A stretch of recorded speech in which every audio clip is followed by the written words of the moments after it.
In the dusty town of Willowbrook, Colorado, where copper dreams had turned to rust and hope seemed as scarce as rain, two souls were about to collide in the most unexpected way. She carried the weight of her mother's sins like chains around her. Hart, he bore the burden of his father's righteousness like armor too heavy for his spirit. Nobody believed their love could survive the storm that was coming. But sometimes, the most beautiful flowers bloom in the darkest soil, and the strongest bridges are built across the deepest chasms. This is the story of Grace Sullivan and Samuel Bennett, and how love became the bridge that spanned every judgment, every whisper, and every sin that tried to keep them apart. Before we jump back in, tell us where you're tuning in from.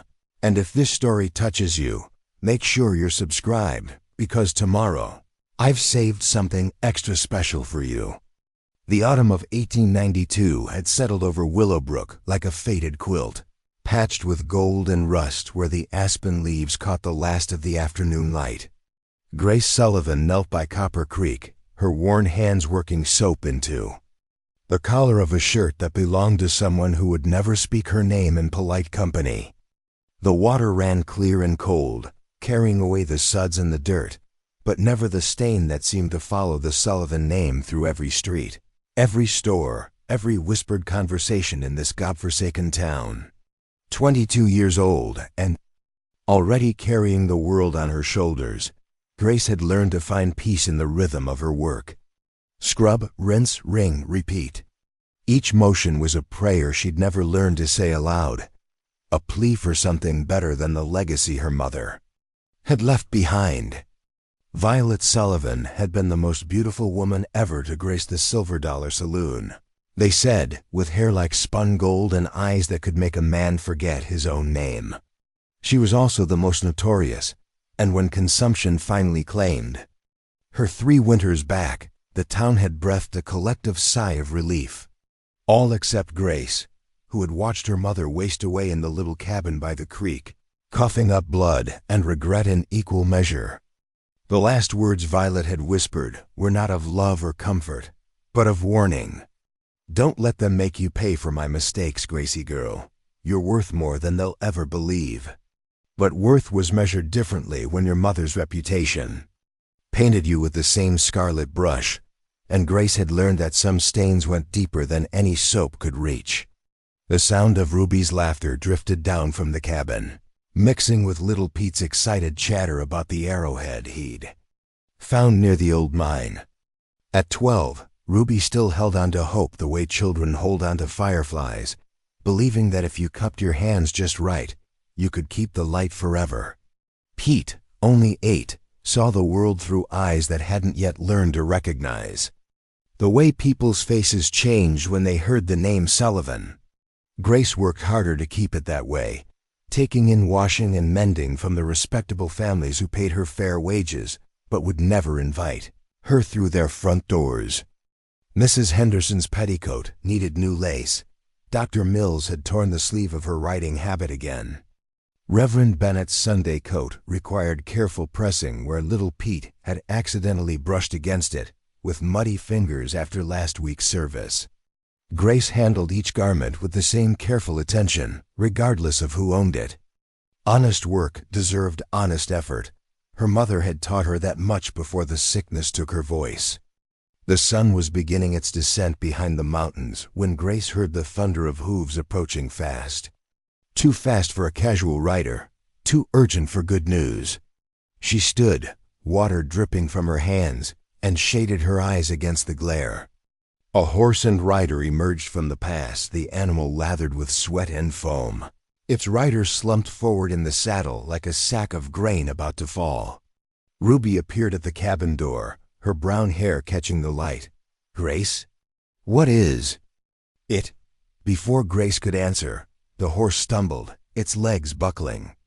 The rider pitched forward, hitting the ground hard beside the creek. Grace ran to him, her wet skirts slapping against her legs.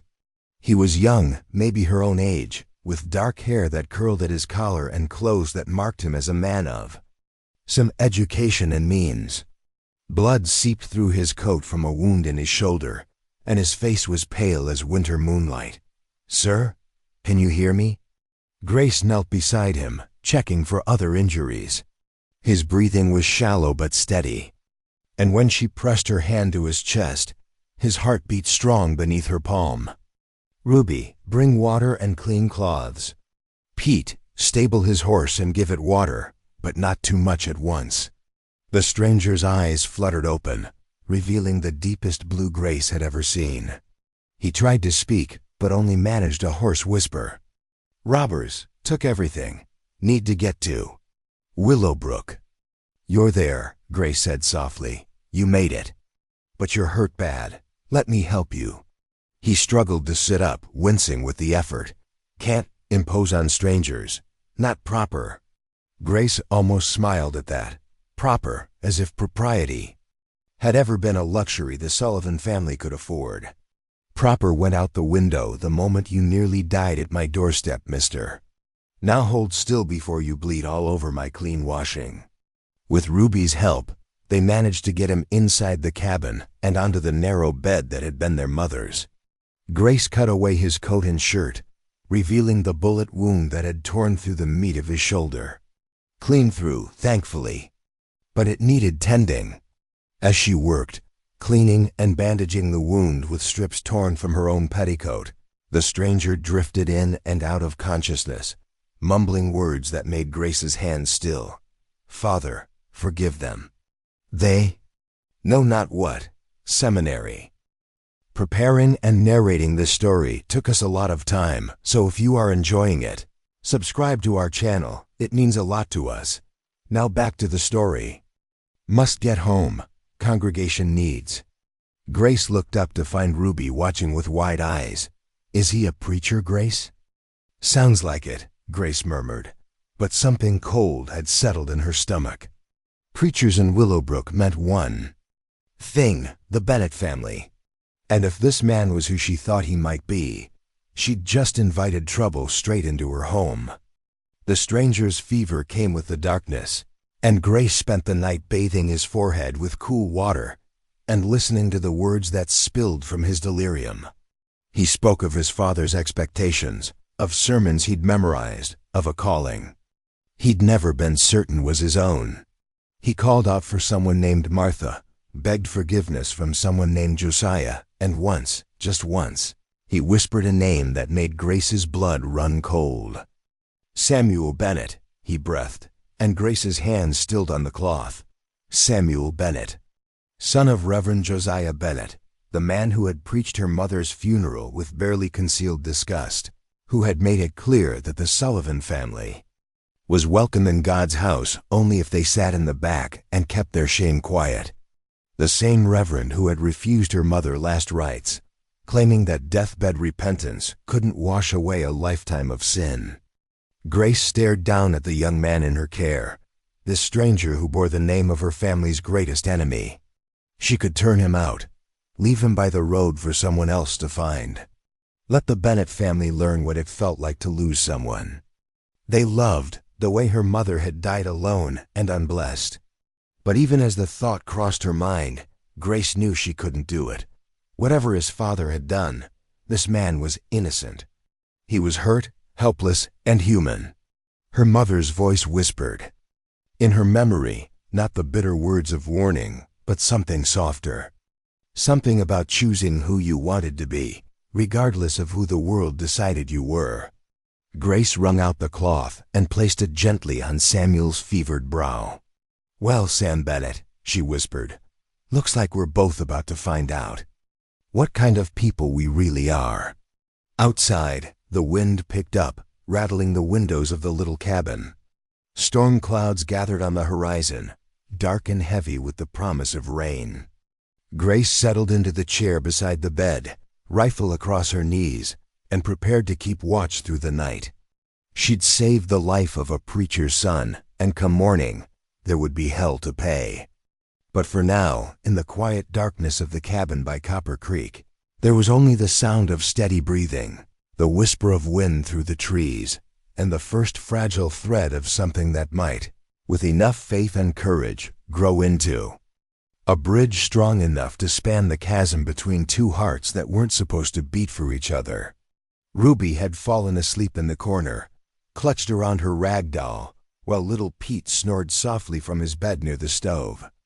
The fire burned low, casting long shadows on the walls, and Grace found herself studying the face of the man she'd sworn to help. Even unconscious, there was something gentle about Samuel Bennett, something that spoke of kindness rather than judgment. His hands were soft but not weak, the hands of a man who worked with words instead of tools. There was a small scar on his chin, probably from childhood, and his dark lashes cast shadows on his cheeks. Grace caught herself staring and forced her attention back to the window. She couldn't afford to be foolish, not about this man, not about any man. The town already watched every move she made, waiting for her to prove them right about Sullivan women. Getting attached to a preacher's son would be like throwing kindling on a fire that was already burning her life to the ground. But as the hours passed and the fever broke, as Samuel's breathing grew deeper and more peaceful, Grace couldn't shake the feeling that something had changed forever in that moment by the creek. The world had shifted in ways she couldn't name, and come morning, nothing would be the same. Dawn crept across the mountains like a shy child, painting the sky in shades of rose and gold. Grace had dozed fitfully in her chair, waking every few minutes to check on her patient. Samuel Bennett slept quietly now, the fever gone, color returning to his cheeks. His horse had recovered well enough, Pete reported when he checked the stable, though it would need rest before making any long journeys. It was Ruby who first noticed the riders approaching. "Grace," she whispered, peering through the curtains. "There's people coming, lots of them." Grace's heart sank as she recognized the familiar figures.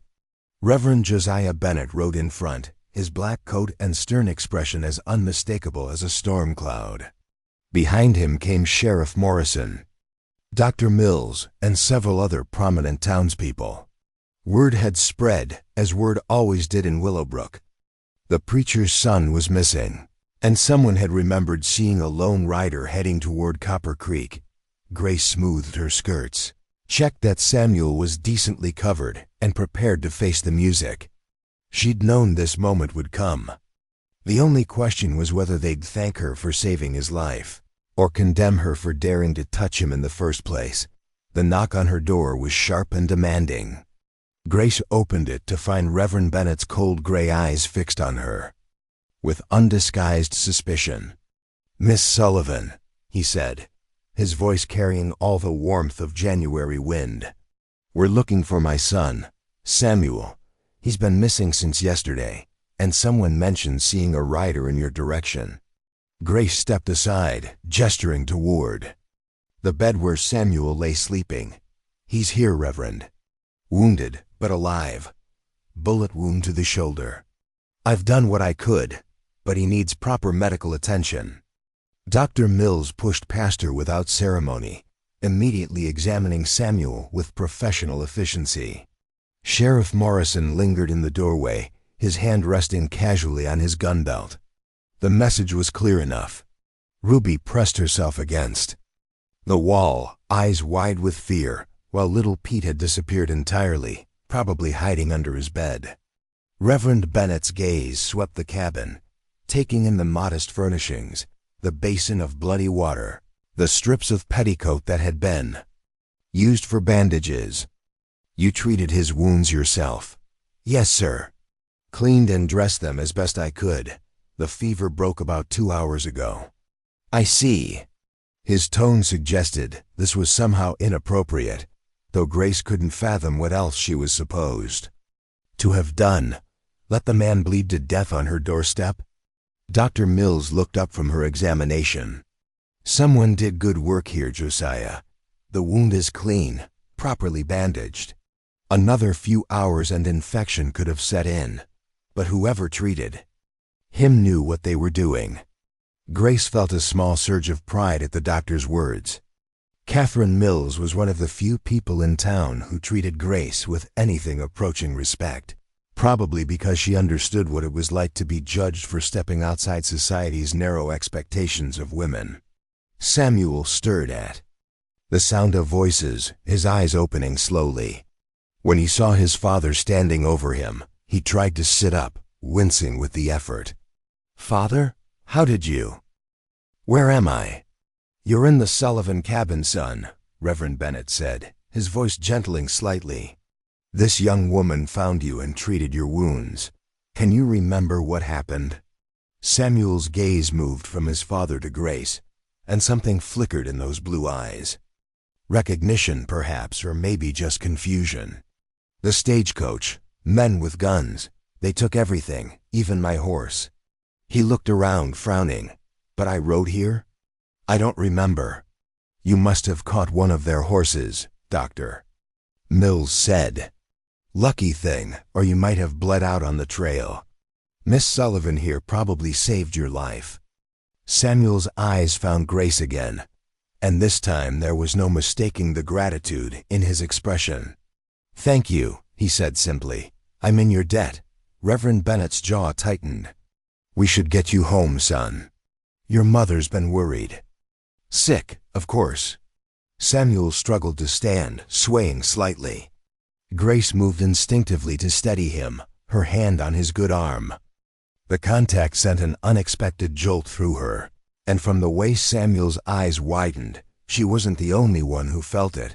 Reverend Bennett's voice cut through the moment like a blade.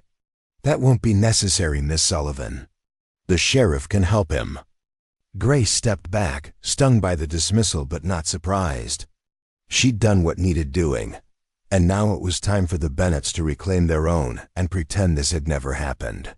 But as Samuel allowed himself to be helped toward the door, he turned back one last time. "Miss Sullivan? Grace?" The fact that he knew her name sent another shock through her. "Thank you, truly, I won't forget this kindness." His father's expression darkened. "Samuel." "Yes, sir." Samuel's voice carried a note of resignation, but his eyes never left Grace's face. "I won't forget," he repeated quietly. And then they were gone, leaving only the echo of hoofbeats and the lingering scent of the Reverend's disapproval.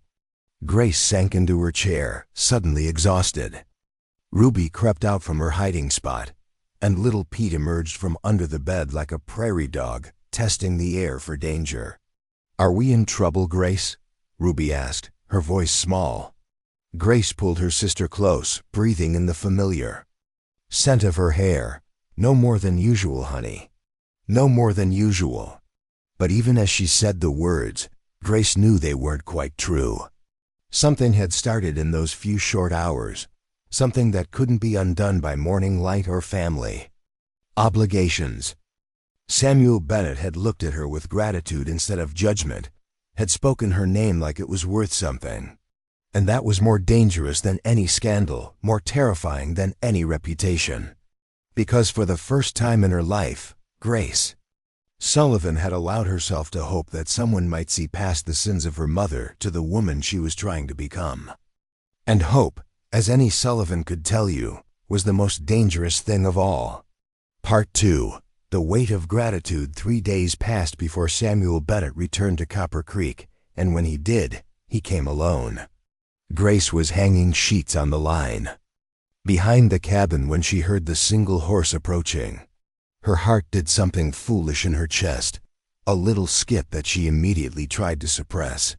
She'd spent the better part of those 3 days trying to forget the way Samuel had looked at her, the way his voice had softened when he'd spoken her name. Such thoughts were luxury she couldn't afford, dangerous as walking barefoot through broken glass. But when she turned and saw him riding slowly down the path, his left arm still bound in a sling, that traitorous heart of hers betrayed her again. He sat straight in the saddle despite his injury, and there was something different about him without his father's shadow looming behind.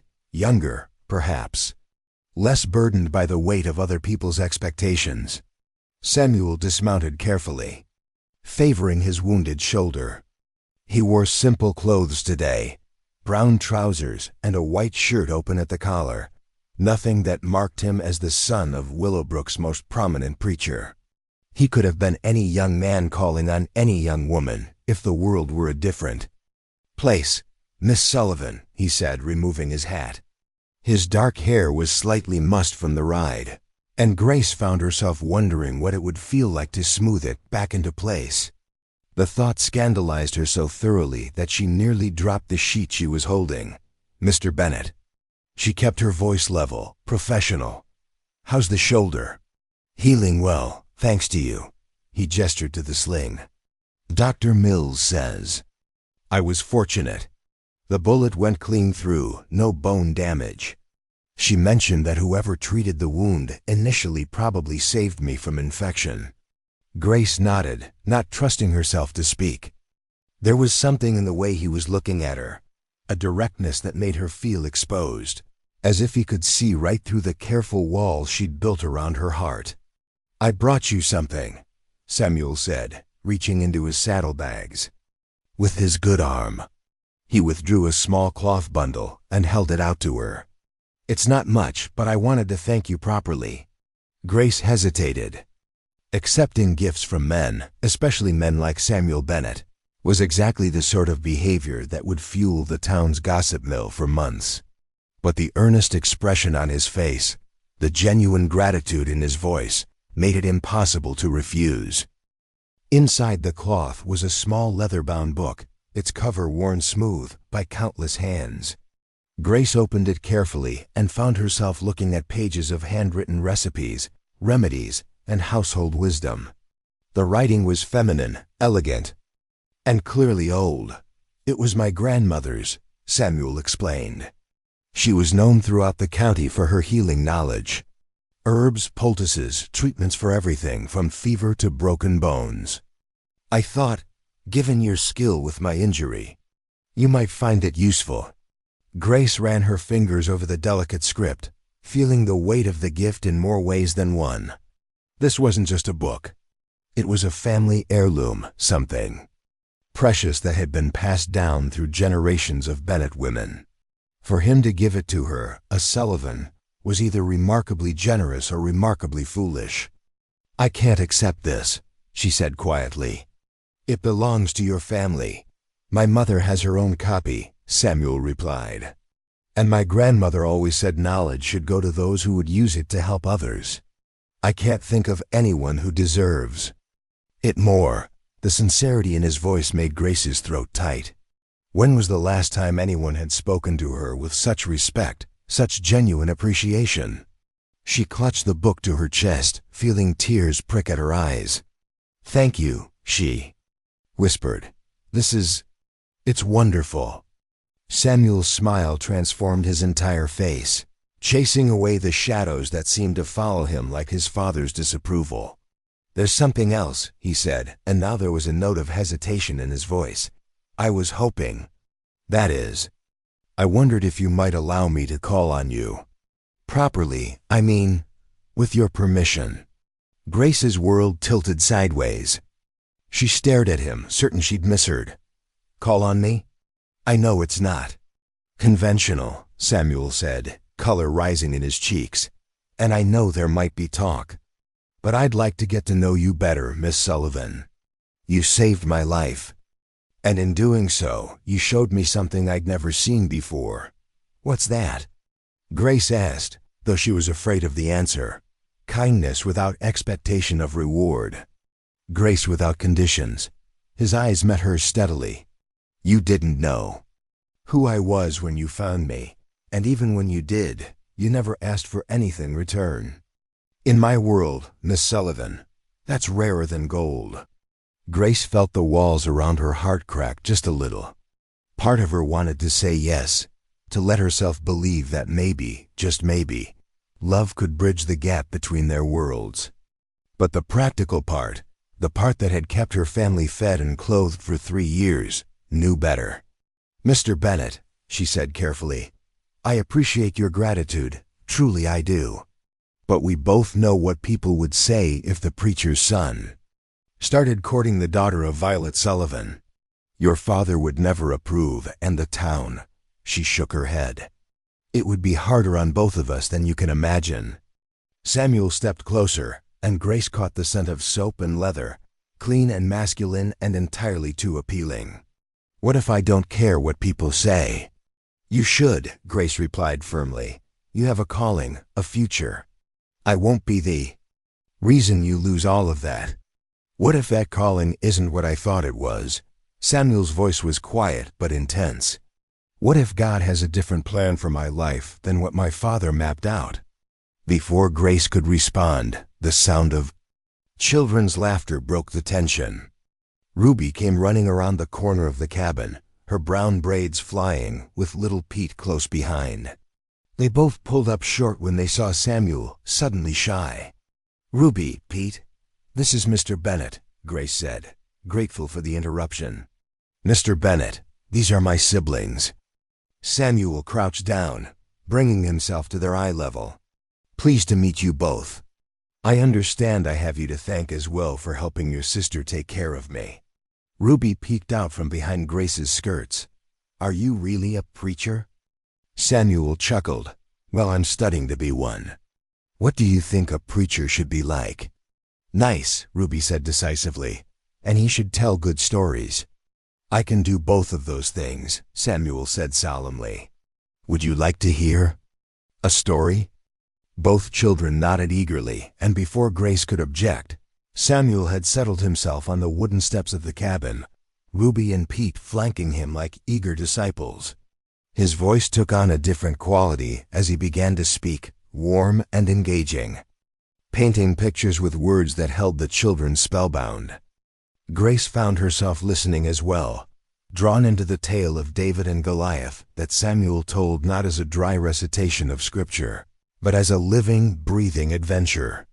He made David real, a young shepherd who was scared but brave, who faced a giant not because he was certain of victory, but because he believed it was right. Sometimes, Samuel concluded, the biggest courage isn't in not being afraid. It's in doing what's right, even when you are afraid. Little Pete looked up at him with wide eyes. "Were you scared when the bad men hurt you?" Samuel considered the question seriously.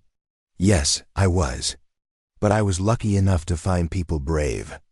Enough to help me, even when they didn't know if it was safe." His eyes found Grace's over the children's heads, and she felt that flutter in her chest again. He was talking about more than just medical treatment, she realized. He was talking about the courage it had taken for her to risk her reputation by helping him. "Can you come back and tell us more stories?" Ruby asked. "I'd like that very much." Samuel replied, "If your sister doesn't mind."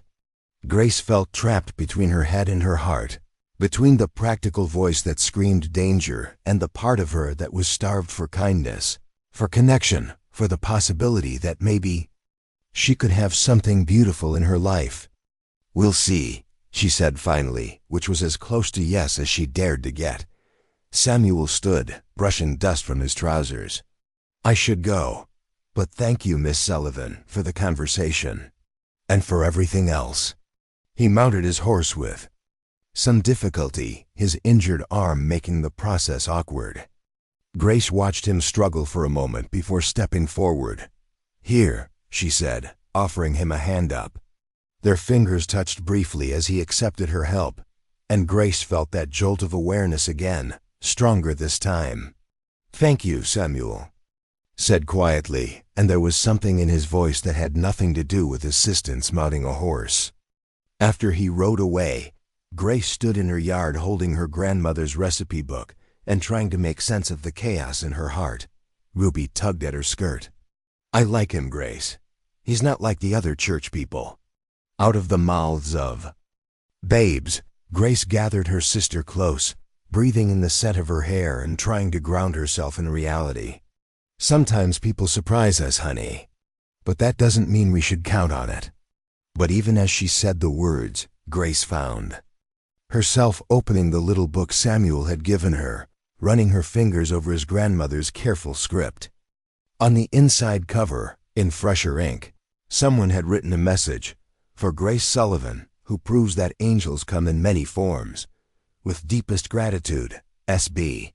That night, after the children were asleep, Grace sat by the fire reading remedies for heartbreak and wondering if such a thing even existed. Because if Samuel Bennett kept looking at her the way he had today, If he kept speaking to her like she was worth something more than the sins of her mother, she was going to need all the help she could get. The next morning brought Mrs. Henderson to her door, arms full of laundry and eyes bright with curiosity. "Grace, dear," she said in the tone of someone bursting to share gossip, "I heard the most interesting thing at the general store yesterday. Ezra Hawthorne was saying that young Bennett boy was seen riding out toward Copper Creek again." Grace kept her expression neutral as she accepted the bundle of clothes. "I wouldn't know about that, Mrs. Henderson." Of course. Mrs. Henderson's eyes were sharp as a hawk's. "It's just that people are beginning to talk, you understand. About you and the preacher's son. Nothing malicious, mind you, but you know how tongues wag in a small town." Grace's stomach clenched. It had started already, just as she'd known it would. "There's nothing to talk about, Mrs. Henderson. Mr. Bennett came to thank me for tending his injuries. That's all." "Oh, I'm sure that's all it is," Mrs. Henderson said with false sweetness. "But you know how some people might misinterpret kindness, especially given your family's history. I just thought you should be aware." After Mrs. Henderson left, Grace sank onto her steps and buried her face in her hands. She'd been naive to think they could have even a friendship without the whole town making it into something sordid. The Sullivan name carried too much baggage, and Samuel's reputation was too important to risk. She was still sitting there when Dr. Mills rode up, her medical bag strapped to her saddle. Catherine Mills was a woman in her 40s, unmarried by choice, who had fought tooth and nail for the right to practice medicine in a world that believed women belonged in kitchens, not operating rooms. If anyone understood the weight of reputation and the courage it took to defy expectations, it was her. "Grace," she said, dismounting with practiced ease, "I wanted to check on young Bennett's shoulder. How did the wound look when you last saw him?"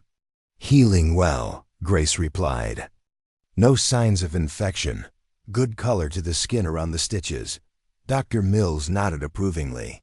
"You did excellent work. Where did you learn field surgery?" "Trial and error mostly. And watching you work when you'd let me." Grace had often assisted Dr. Mills with difficult cases, her steady hands and strong stomach making her a valuable helper when the doctor needed an extra pair of hands. "You have a natural talent for it," Dr. Mills said, settling herself on the steps beside Grace. "Have you ever thought about formal training?" Grace almost laughed. "Women like me don't get formal training, Dr. Mills. We get by on what we can scrape together. Women like us," Dr. Mills corrected gently, "have to fight twice as hard for half the recognition. But that doesn't mean we give up." She studied Grace's face. "I heard young Bennett has been calling on you." "People hear a lot of things in this town," Grace said carefully. "That they do, and most of it is nonsense." Dr. Mills's voice was matter of fact. "But I also know Samuel Bennett, and I know his character. Whatever his intentions, they're honorable." Grace looked up, surprised by the doctor's directness. "It doesn't matter what his intentions are. The town has already decided what this is." "The town decided what you were before you were even born," Dr. Mills replied. "That doesn't make them right." She stood, brushing dust from her riding skirts. "Grace, I've spent my whole life being told what I couldn't do, couldn't be, couldn't have. And you know what I learned? The only opinion that matters is the one you have of yourself." She mounted her horse with the fluid grace of someone who had learned to rely on her own strength. "Don't let other people's small minds make your world smaller than it has to be, my dear. Some bridges are worth building, even if they seem impossible." After the doctor rode away, Grace sat in her yard thinking about bridges and impossibilities and the strange way hope could sneak up on a person when they least expected it. That evening, as she prepared supper for her siblings, she found herself humming an old song her mother used to sing, something she hadn't done since Violet's death. Ruby looked up from her sewing with a smile. "You sound happy, Grace." "Happy." Grace tested the word like a piece of candy, rolling it around in her mind. When was the last time she'd been truly happy, not just content or satisfied with getting through another day, but actually happy? "Maybe I am, honey," she said, surprising herself with the admission. "Maybe I am." That night, she dreamed of bridges made of starlight spanning impossible distances, and when she woke, she could still feel the warmth of strong hands helping her across. Part 3. Deepening currents. Samuel Bennett began visiting Copper Creek with the regularity of Sunday service, though he was careful to vary his timing and routes to avoid the wagging tongues of Willowbrook. He came in the early mornings when mist still clung to the creek, or in the soft light of evening when shadows grew long across the yard. Sometimes he brought books, sometimes wildflowers he'd picked along the trail, and always he brought stories. That made Ruby and little Pete forget their troubles for a while. Grace told herself she looked forward to these visits because of the children, because it was good for them to have someone who treated them with kindness rather than pity or suspicion. She told herself it had nothing to do with the way her pulse quickened when she heard hoofbeats on the path, or how the cabin seemed brighter when Samuel's laughter filled it. She was lying to herself, and she knew it. It was on a Thursday morning in late October that everything changed. Grace was in the garden, gathering the last of the root vegetables before the first hard freeze, when she heard voices coming from the direction of town.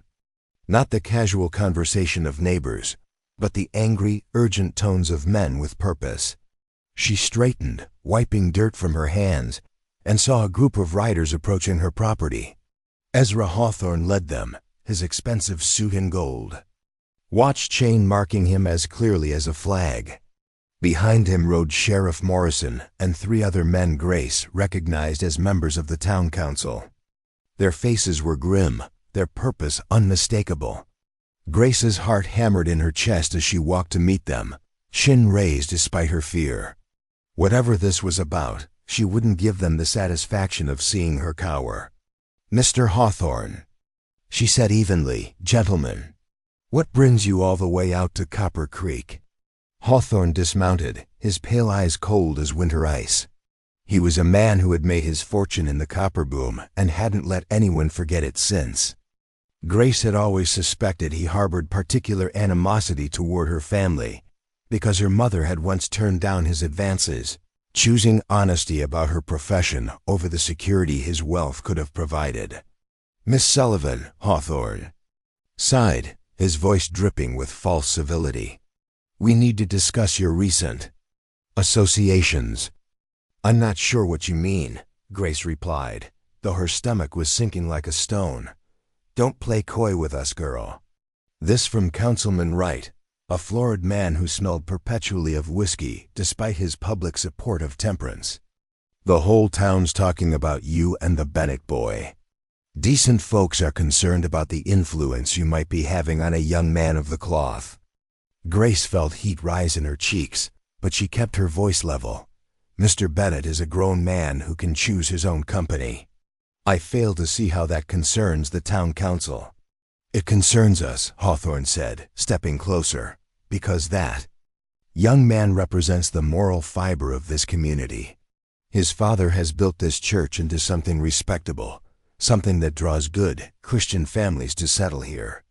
We won't stand by and watch you destroy that with your family reputation." The words hit like physical blows, each one designed to remind Grace of exactly where she stood in Willowbrook's hierarchy.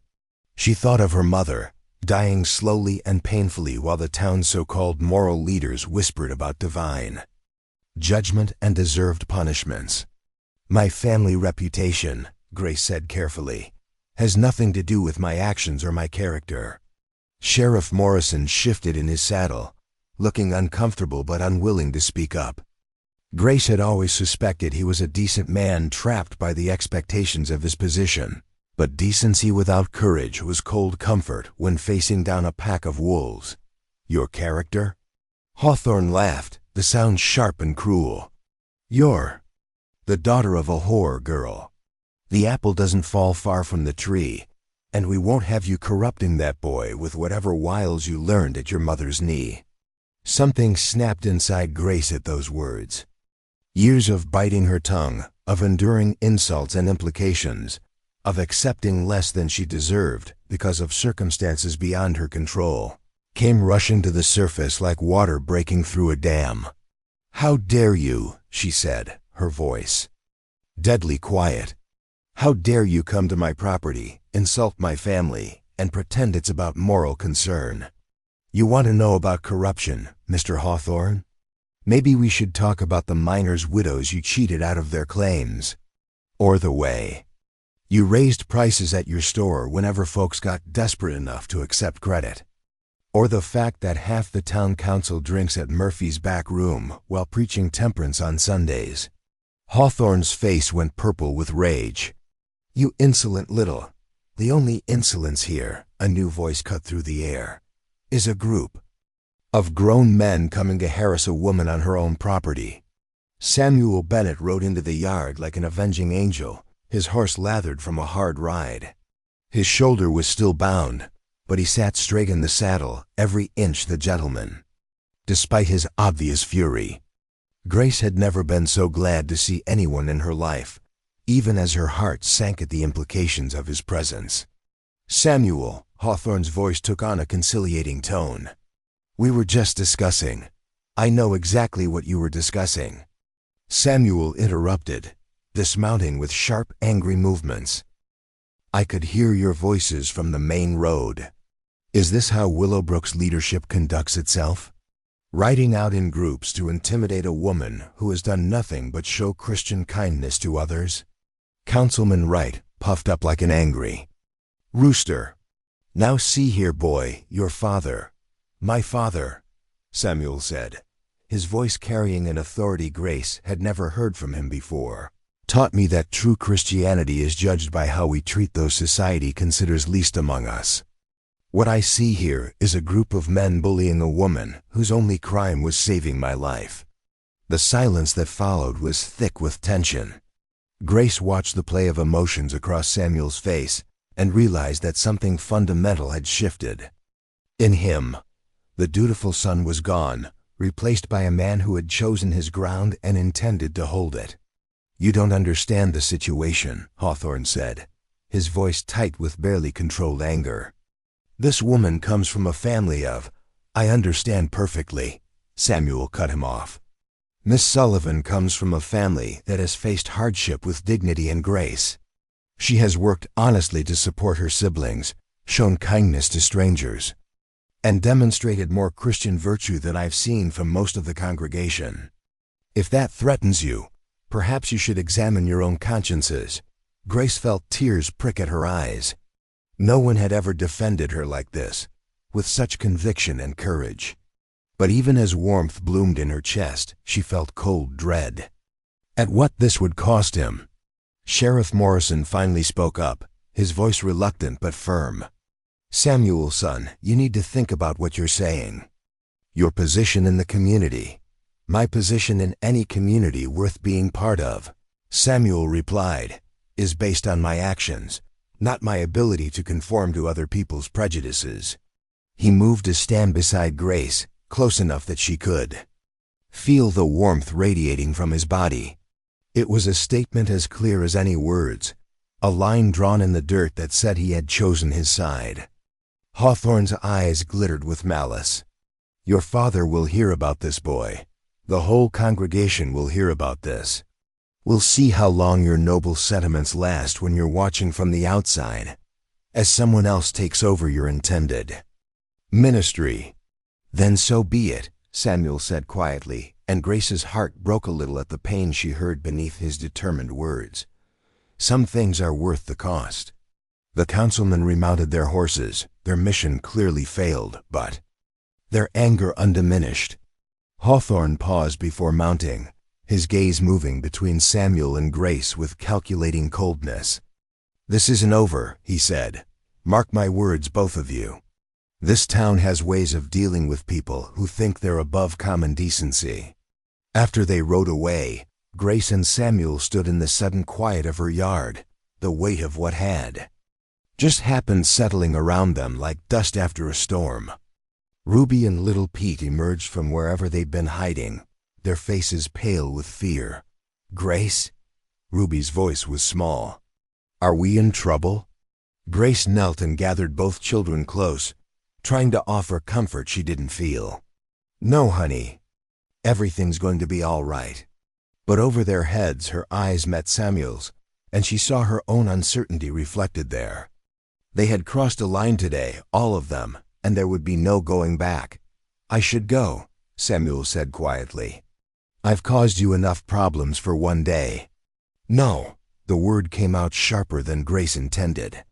"You shouldn't have to face this alone. None of us should." Samuel's smile was sad and beautiful. "I'm not alone, Grace. Not anymore." That evening, after the children were in bed, Grace sat by the fire trying to make sense of the day's events. Samuel had left after helping her secure the animals and check the cabin's windows and doors, but not before extracting a promise that she would send Ruby to fetch him if anyone else came around making threats. She was still sitting there when she heard a soft knock at the door. Her heart jumped, fear and hope warring in her chest, but when she opened it, she found Dr. Mills standing on her doorstep. "Catherine," Grace said, relief flooding through her. "What are you doing here so late?" "I heard about Hawthorne's visit," the doctor said, stepping inside without ceremony. "Word travels fast when the town council goes riding out to intimidate young women." Grace poured tea from the pot she kept warm by the fire, grateful for something to do with her hands. "It was bound to happen eventually. I knew the risks when I started letting Samuel visit. Did you?" Dr. Mills accepted the cup with a thoughtful expression. "Because from where I sit, it looks like you're both discovering just how deep this goes." Grace curled up in her chair, wrapping her shawl around her shoulders like armor. "What do you mean?" "I mean Samuel Bennett just publicly declared that he values your friendship more than his position in the church. That's not the action of a man making a casual social call." The words hung in the air like smoke, impossible to ignore. Grace stared into her teacup, watching the leaves swirl in patterns that meant nothing and everything. "It doesn't matter what he declared," she said finally. "After today, his father will forbid him from seeing me. The congregation will turn against him. His whole future will be what he makes of it," Dr. Mills finished firmly. "Grace, I've watched that boy grow up, and I've never seen him as sure of anything as he was today standing beside you. That's not duty or gratitude talking. That's a man who's found something worth fighting for." Grace felt dangerous hope unfurling in her chest like a flower reaching towards sunlight. "Even if that's true, it doesn't change the obstacles we're facing. The town, his family, my reputation are all real problems," Dr. Mills agreed. "But they're not insurmountable. Not if you're both willing to fight for what you want." After the doctor left, Grace lay awake staring at the ceiling and thinking about fighting and wanting, and the terrible courage it took to reach for something that might slip through your fingers. Outside, the wind picked up, rattling the windows and carrying the scent of coming snow. Winter was approaching, and with it, all the challenges that cold weather brought to those living on the margins of society. But for the first time since her mother's death, Grace found herself thinking not just about survival, but about possibility. About bridges that might span impossible distances, and love that might be worth any price. In the morning, she would have to face whatever consequences yesterday had set in motion. But tonight, wrapped in quilts her mother had sewn and surrounded by the peaceful breathing of her sleeping siblings, Grace allowed herself to dream of a future where she wasn't defined by other people's sins, where kindness was rewarded rather than punished, and where a preacher's son and a saloon girl's daughter might find their way to each other despite all the reasons they shouldn't. The dream felt fragile as spun glass, beautiful and dangerous in equal measure, but it was hers, and that was enough. For now, that was enough. Part 4. The Gathering Storm, the storm that had been brewing since Samuel's public defense of Grace, finally broke on the first Sunday in November. Grace learned about it secondhand, through the carefully neutral report Dr. Mills delivered while checking on little Pete's lingering cough. But the details painted a picture vivid enough to make her stomach clench with dread. Reverend Josiah Bennett had stood before his congregation that morning and delivered what could only be described as a sermon about the corrupting influence of sin on the unwary soul. He spoke of young men led astray by feminine wiles, of families destroyed by associations with the morally bankrupt, of the importance of maintaining clear lines between the righteous and the fallen. He never mentioned Grace by name, but everyone in that church knew exactly who he was talking about. Samuel had sat in the front pew throughout his father's address, his back straight and his expression unreadable. When the service ended and the congregation filed out in clusters of whispered conversation, he had simply walked up to the pulpit where his father was gathering his notes. "Father," he had said, his voice carrying clearly through the now empty sanctuary, "I won't be coming home tonight, or any other night, for that matter." According to Dr. Mills, who had lingered to speak with Martha Bennett about her persistent headaches, the silence that followed was so complete you could have heard a pin drop on the wooden floor. "Samuel," Reverend Bennett had said, his voice tight with barely controlled anger, "you will not disgrace this family further with your foolish infatuation. The only disgrace here, Father, is the way you've used God's word to justify your own prejudices." Samuel's reply had been calm, but implacable. "I've spent my whole life trying to live up to your vision of righteousness, but I've learned something these past weeks. True righteousness isn't about who we exclude from our circle. It's about who we have the courage to include." Martha Bennett had begun to cry then, quiet tears that spoke of a mother's heart breaking for a son she was losing to principles she couldn't understand. Samuel had gone to her, kissed her forehead gently, and whispered something that made her nod through her tears. Then he had walked out of the church that had been his second home since childhood, leaving behind everything he'd been raised to value, everything he'd been trained to become. Grace learned all of this while trying to concentrate on the doctor's instructions for little Pete's medication, her hands shaking as she measured drops of tincture into a spoon. When Dr. Mills finished her report, Grace sank into a chair and buried her face in her hands. "He's lost everything because of me," she whispered. "He's found himself because of you," Dr. Mills corrected gently. "There's a difference, my dear, though I know it doesn't feel like it right now." That afternoon, Grace was hanging laundry with mechanical precision, trying not to think about Samuel or sermons, or the way her heart felt like it was being squeezed in a giant fist, when she heard the familiar sound of hoofbeats. But this time, it wasn't Samuel who rode into her yard. Martha Bennett sat side saddle on a gentle mar, her dark dress and bonnet marking her as clearly as if she'd worn a sign declaring her respectability. She was a small woman, made smaller by grief and the weight of living in her husband's imposing shadow, but there was steel in her spine as she dismounted and approached Grace with careful dignity. "Mrs. Bennett," Grace said, dropping into an awkward curtsy. "Ma'am." "Miss Sullivan." Martha's voice was soft but clear, carrying the cultured tones of a woman educated beyond what was common for her generation. "I hope you don't mind my calling on you." Grace's mind raced. This could only end badly. Whatever Martha Bennett had come to say, it would either be a plea to leave Samuel alone or a condemnation of Grace's influence on him. Either way, it would hurt. "Of course not, ma'am. Would you like to come in? I have tea."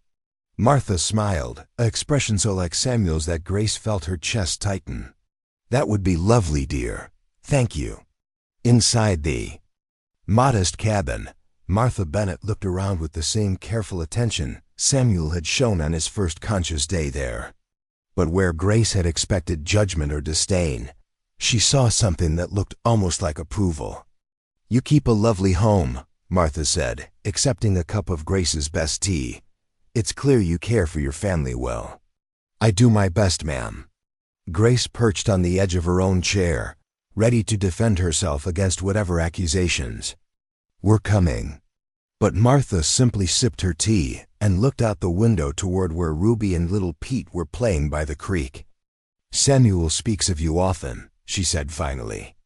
Grace's heart hammered. "Mrs. Bennet, I want you to know that I never intended to save his life." Martha's interruption was gentle but pointed. "To show him kindness when he was hurt and vulnerable? To demonstrate the sort of Christian charity that we preach about but rarely practice?" Grace blinked, certain she'd misheard. "I what?" Martha set down her teacup with careful precision. "Miss Sullivan, I came here today because I needed to see for myself the woman who has captured my son's heart so completely that he was willing to walk away from everything he's ever known." The words hung in the air between them, more shocking than any accusation could have been. Grace stared at the older woman, trying to make sense of what she was hearing. "Mrs. Bennet, I think there's been a misunderstanding. Your son and we're not, aren't you?" Martha's eyes were knowing, kind, and impossibly sad. "My dear girl, I've been married for 25 years, Part 5, Hearts revealed." Martha Bennett's words settled in the cabin's quiet air like snow on still water. Grace found herself studying the older woman's face, searching for signs of deception or mockery, but finding only gentle sincerity and a mother's deep understanding of her son's heart. "Mrs. Bennet," Grace said carefully, "I'm not sure what Samuel has told you about our friendship, but I assure you, nothing improper has occurred between us. Oh, my dear child." Martha's smile was both sad and knowing. "Propriety has nothing to do with love, does it? I've watched my son his entire life, seen him struggle with duty and calling and trying to be the man his father wanted him to become. But I've never seen him come alive the way he has these past weeks when he speaks of you and your family." Grace felt heat rise in her cheeks. "He's spoken of us constantly." Martha took another sip of tea, her eyes never leaving Grace's face. "He talks about Ruby's quick mind and how she reminds him of sunlight. He mentions little Pete's curiosity about everything from birds to Bible stories. But when he speaks of you, Grace, his whole demeanor changes. He becomes animated, passionate, more himself than I've seen him since he was a boy." The use of her given name sent a shock through Grace. In all her life, no woman of Martha Bennett's standing had ever addressed her with such familiarity, such warmth. "I don't understand," Grace whispered. "Your husband made his feelings about me quite clear in his sermon this morning.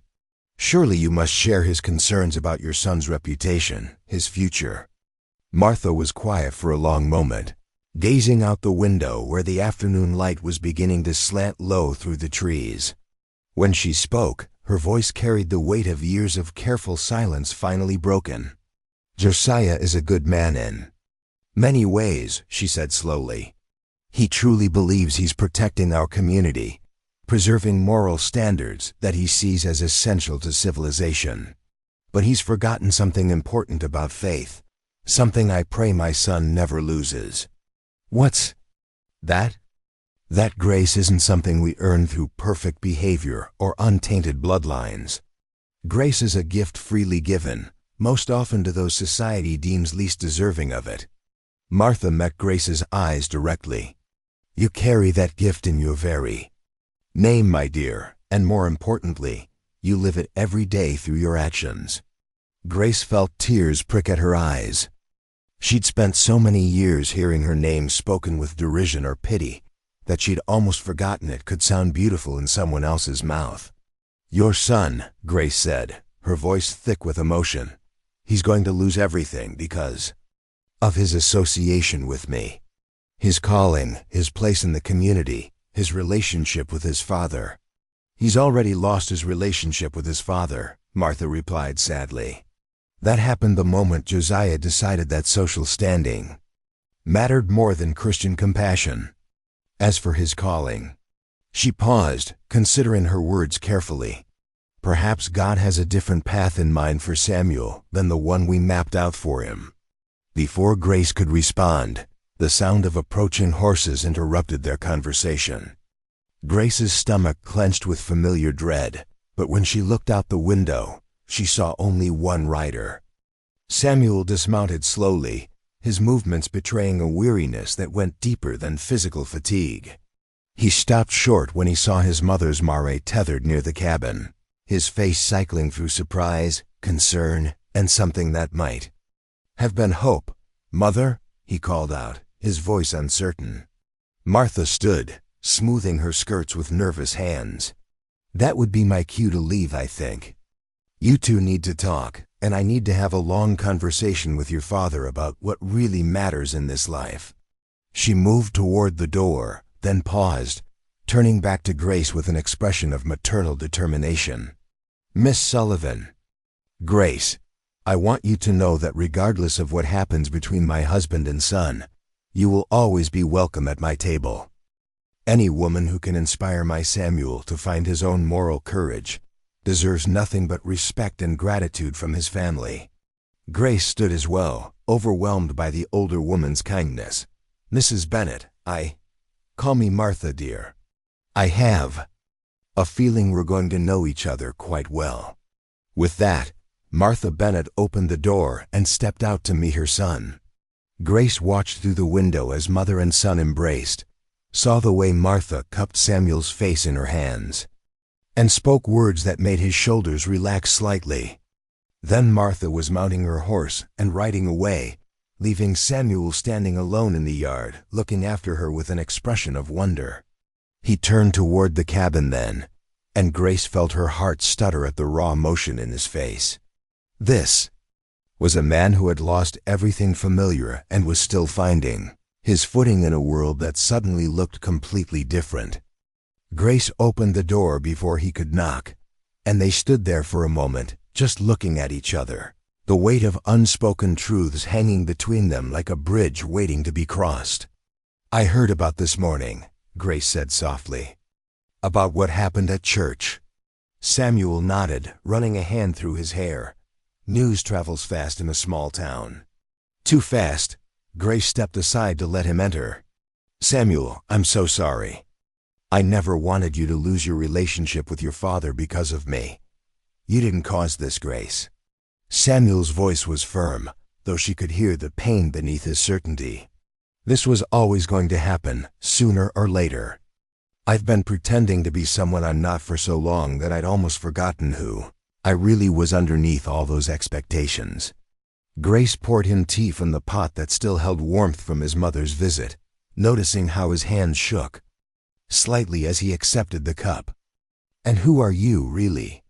Samuel was quiet for a long time, staring into the amber liquid as if it might hold answers to questions he was only beginning to understand. "I'm a man who believes faith should comfort the afflicted, not afflict the comfortable. I'm someone who thinks God's love is big enough to embrace everyone, not just those who fit into neat categories of respectability.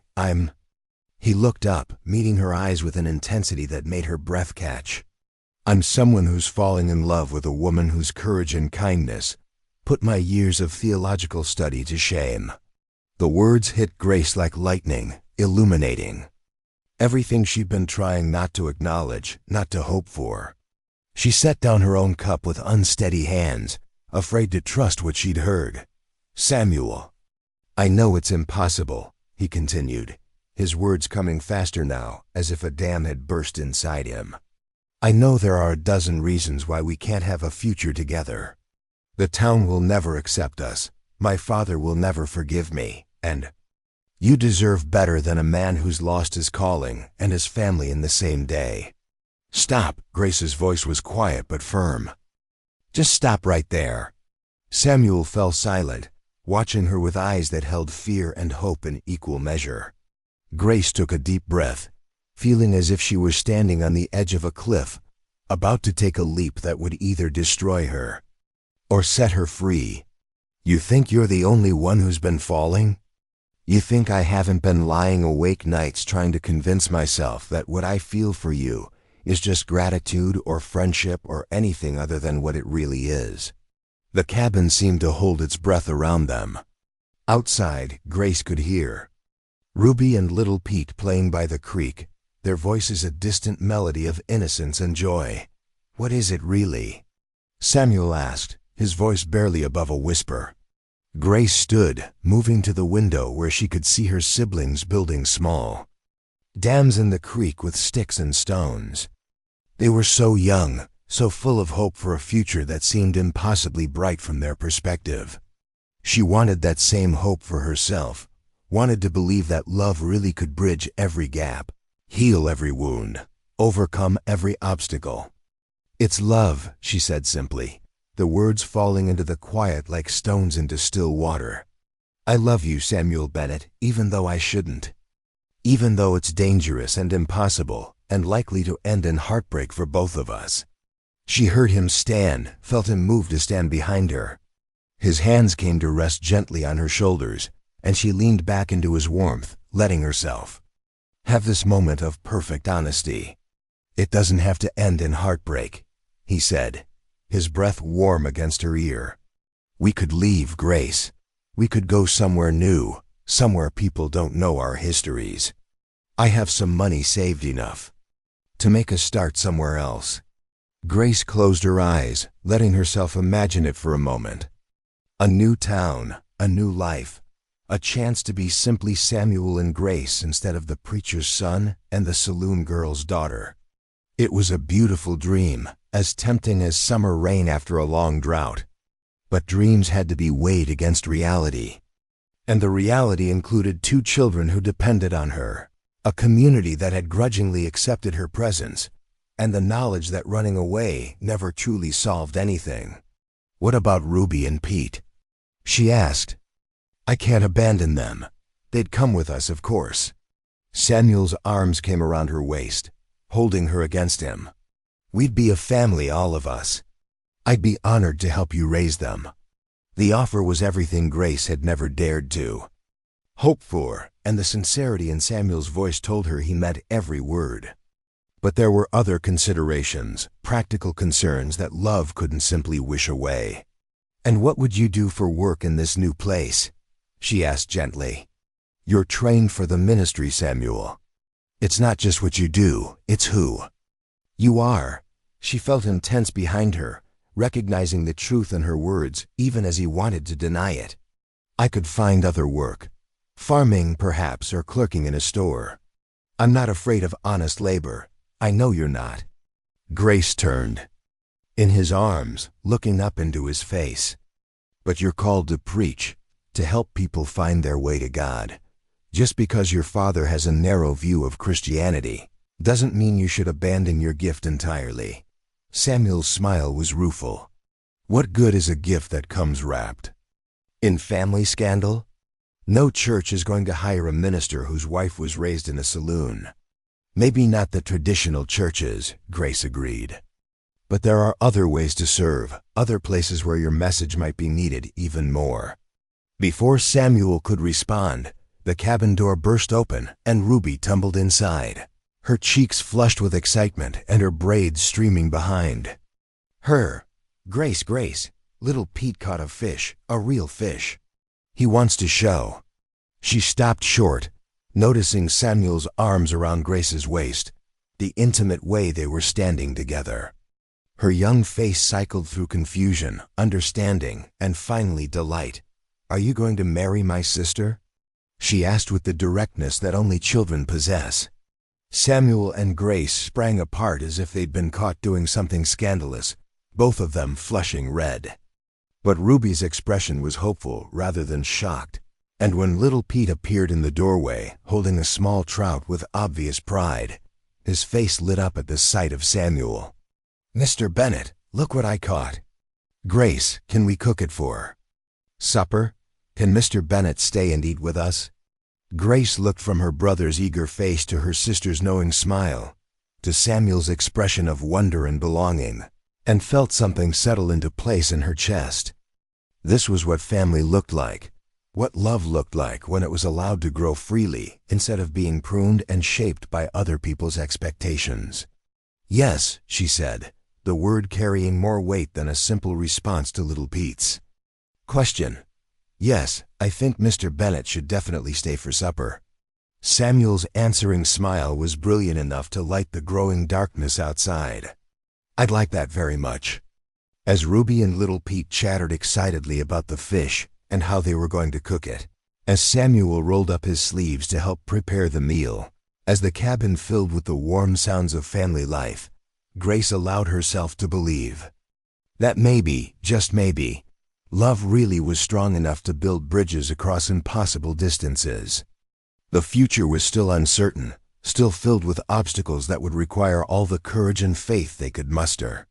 But for tonight, in this small cabin by Copper Creek, with the smell of frying fish and the sound of laughter filling the air, Grace Sullivan and Samuel Bennett were simply two people who had found each other against all odds and were determined to hold on to what they'd discovered. Outside, the first stars were beginning to appear in the darkening sky, and somewhere in town, Reverend Josiah Bennett was probably preparing another sermon about the wages of sin. But inside the cabin, grace was being lived out in its truest form, not as a theological concept, but as a daily choice to love and be loved, despite every reason not to. And that, Grace thought as she watched Samuel help Little Pete turn the fish in the pan, that was a miracle more powerful than anything she'd ever heard preached from any pulpit. The snow began falling 3 days after Samuel's declaration of love, thick flakes that blanketed Willowbrook in pristine white and gave the town an almost ethereal beauty. But beneath that peaceful surface, tensions were building like steam in a kettle. Grace could feel it in the way conversation stopped when she entered Hawthorne's store, in the pointed stares at Sunday service, in the careful distance even sympathetic neighbors now maintained. Samuel had taken lodgings at the boarding house run by Mrs. Eleanor Finch, a widow whose practical nature and sharp tongue had long made her immune to the town's social pressures. He'd found work helping Doc Mills with her practice, his gentle manner with patients and quick mind for medical procedures, making him invaluable despite his lack of formal training. It wasn't the ministry he'd been raised for, but Grace could see how the work fed something deep in his soul, the same calling to serve others that had drawn him to preaching in the first place. But even Mrs. Finch's protection and Dr. Mills' endorsement couldn't shield Samuel from the growing campaign against him. Ezra Hawthorne had been busy since that confrontation at Copper Creek, using his considerable influence to turn public opinion against both Samuel and Grace. The narrative he'd crafted was devastatingly simple: a young man of God corrupted by a woman of loose morals, a family's reputation destroyed by association with sin, the moral fabric of the community threatened by tolerance for the unacceptable. It was Sheriff Morrison who brought word of how serious the situation had become. He rode out to the cabin on a Tuesday morning when the snow lay so deep that even Copper Creek ran silent beneath its icy covering. "Grace," he said without preamble, his weathered face grim beneath his hat brim, "I came to warn you. Hawthorne's been talking to the territorial authorities about pressing charges." Grace felt the world tilt sideways. Charges? For what? "Corruption of a minor," Morrison said, his voice heavy with distaste for the words he had to speak. "Says you've been using improper influence over young Bennett, leading him astray through feminine wiles. The absurdity of it would have been laughable if the consequences weren't so terrifying." Grace sank onto the cabin's front step, her legs suddenly unable to support her. "Wade, that's ridiculous. Samuel's 24 years old, hardly a minor, and nothing improper has occurred between us. I know that, and you know that, but Hawthorne's got witnesses willing to testify to your suspicious behavior with the boy. Says you've been seen in compromising positions, that you deliberately set out to seduce him for financial gain." Morrison's jaw worked angrily. "It's all lies, Grace, but lies told by rich men carry more weight than truth told by folks like us." Grace's mind raced, trying to grasp the implications. A charge like that, even if ultimately dismissed, would destroy any chance she and Samuel might have had for happiness. It would follow her for the rest of her life, make it impossible for her to support Ruby and little Pete, potentially even result in the children being taken away from her. "What can I do?" she asked, her voice barely above a whisper. Morrison was quiet for a long moment, his eyes fixed on the snow-covered mountains in the distance. Hawthorne made it clear, this all goes away if Bennett leaves town permanently. "And you, keep your distance from respectable folks. Stick to your own kind," he said. The words hit like physical blows. Grace felt rage build in her chest, hot and pure and absolutely useless against the machinery of small-town power and prejudice. "My own kind," she repeated bitterly. "And what kind would that be exactly, Grace?" Morrison's voice held. "Years of weary experience with injustice.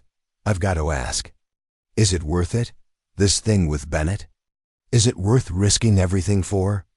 Before Grace could answer, the sound of approaching hooves interrupted them. Samuel rode into the yard. Like a man possessed, snow flying from his horse's hooves, his face dark with fury. "Grace, I just heard." He stopped short when he saw Morrison. "Sheriff, I assume you've delivered Hawthorne's ultimatum?" Morrison nodded grimly. "Boy, you need to think hard about this. I've seen what Hawthorne can do when he sets his mind to destroying someone.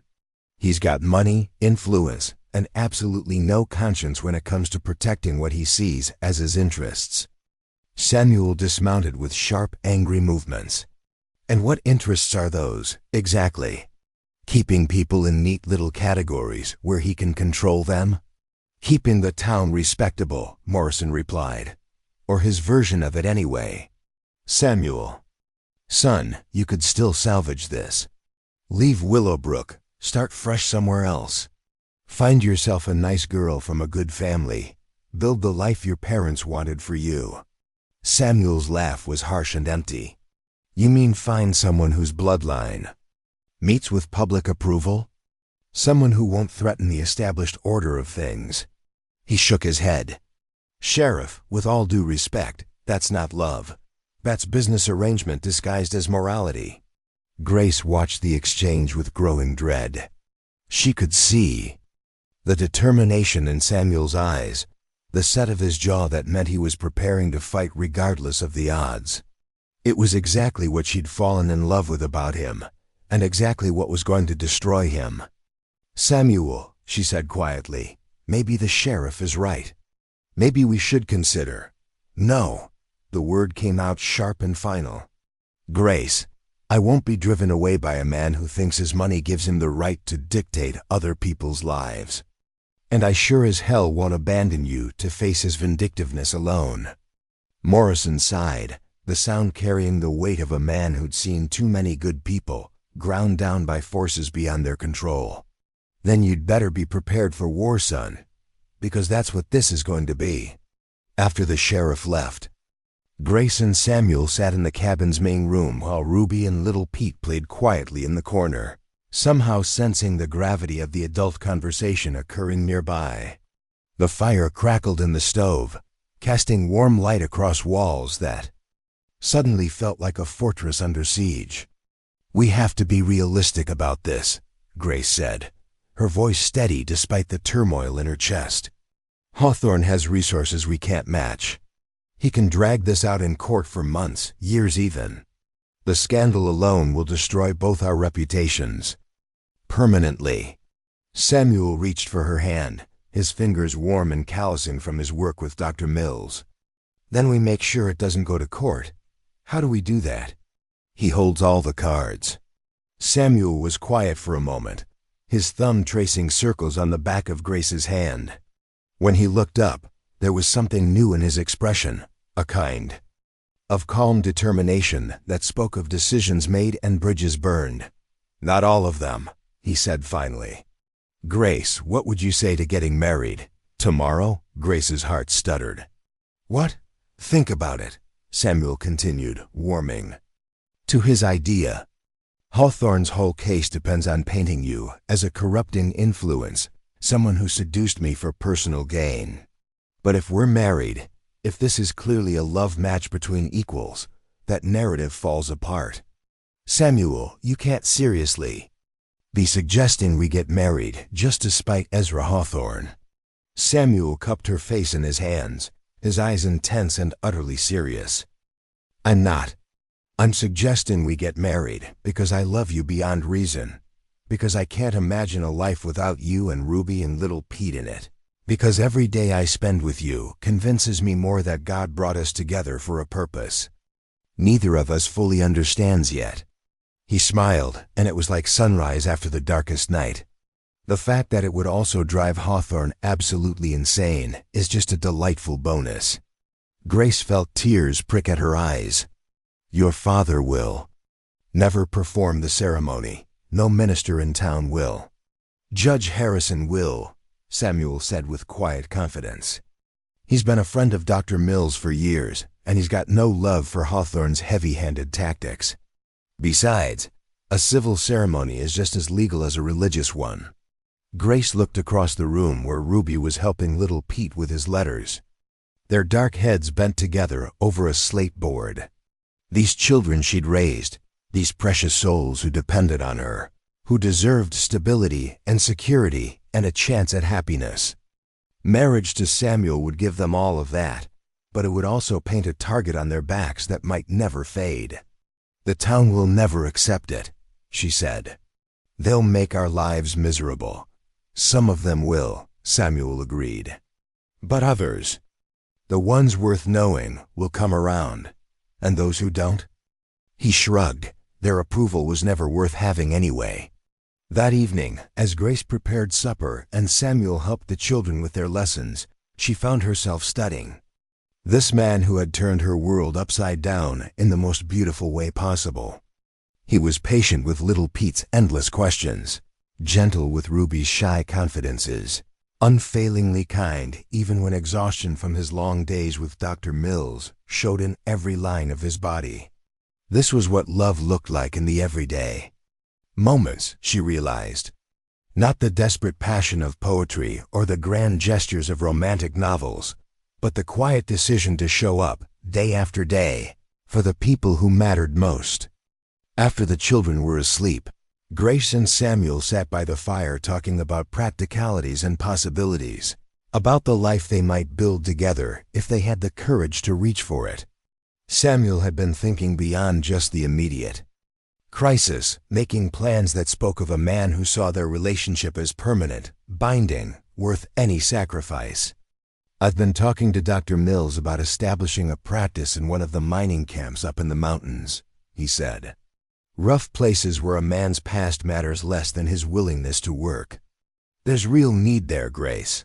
Families with no access to medical care, children who've never seen the inside of a schoolroom, people who've given up on finding any kind of spiritual comfort." Grace could hear the excitement in his voice, the sense of purpose that came from finding work that matched both skill and calling. "And you think they'd accept us?" "I think they'd be grateful for anyone willing to help," Samuel replied. "In places like that, survival matters more than social standing. A man who can set bones and a woman who can teach children to read are valuable regardless of where they came from."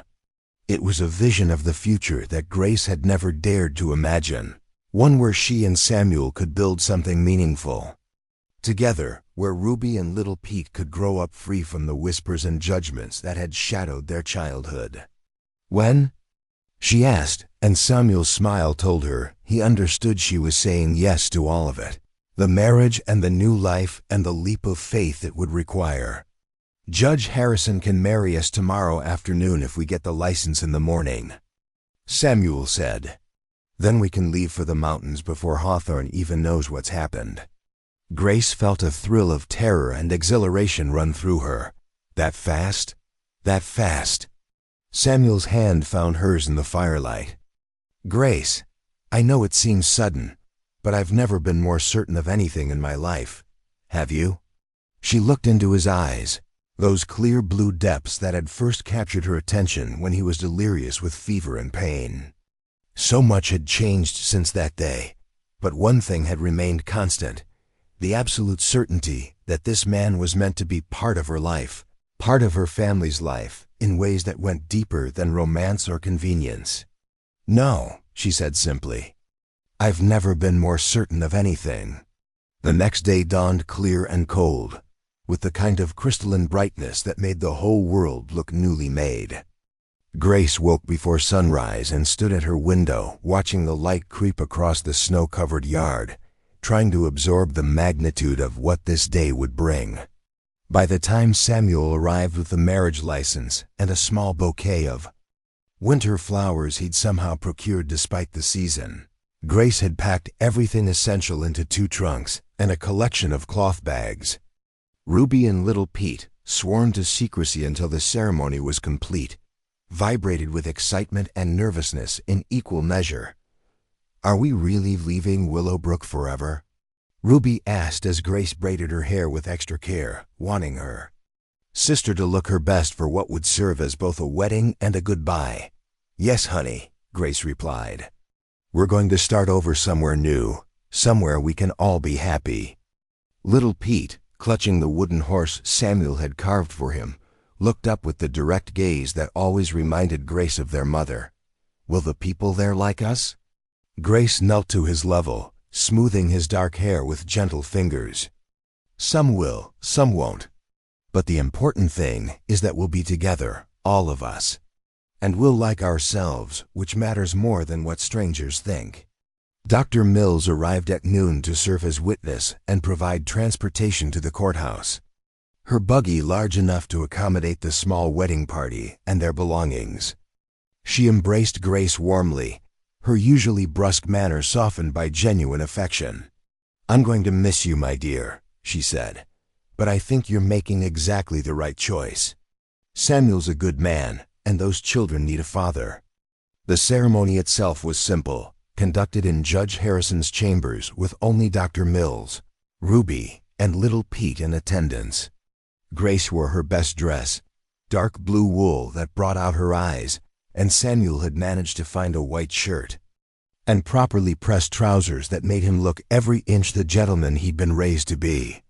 When Judge Harrison asked if they took each other as husband and wife, Grace felt the weight of the moment settle over her like a blessing.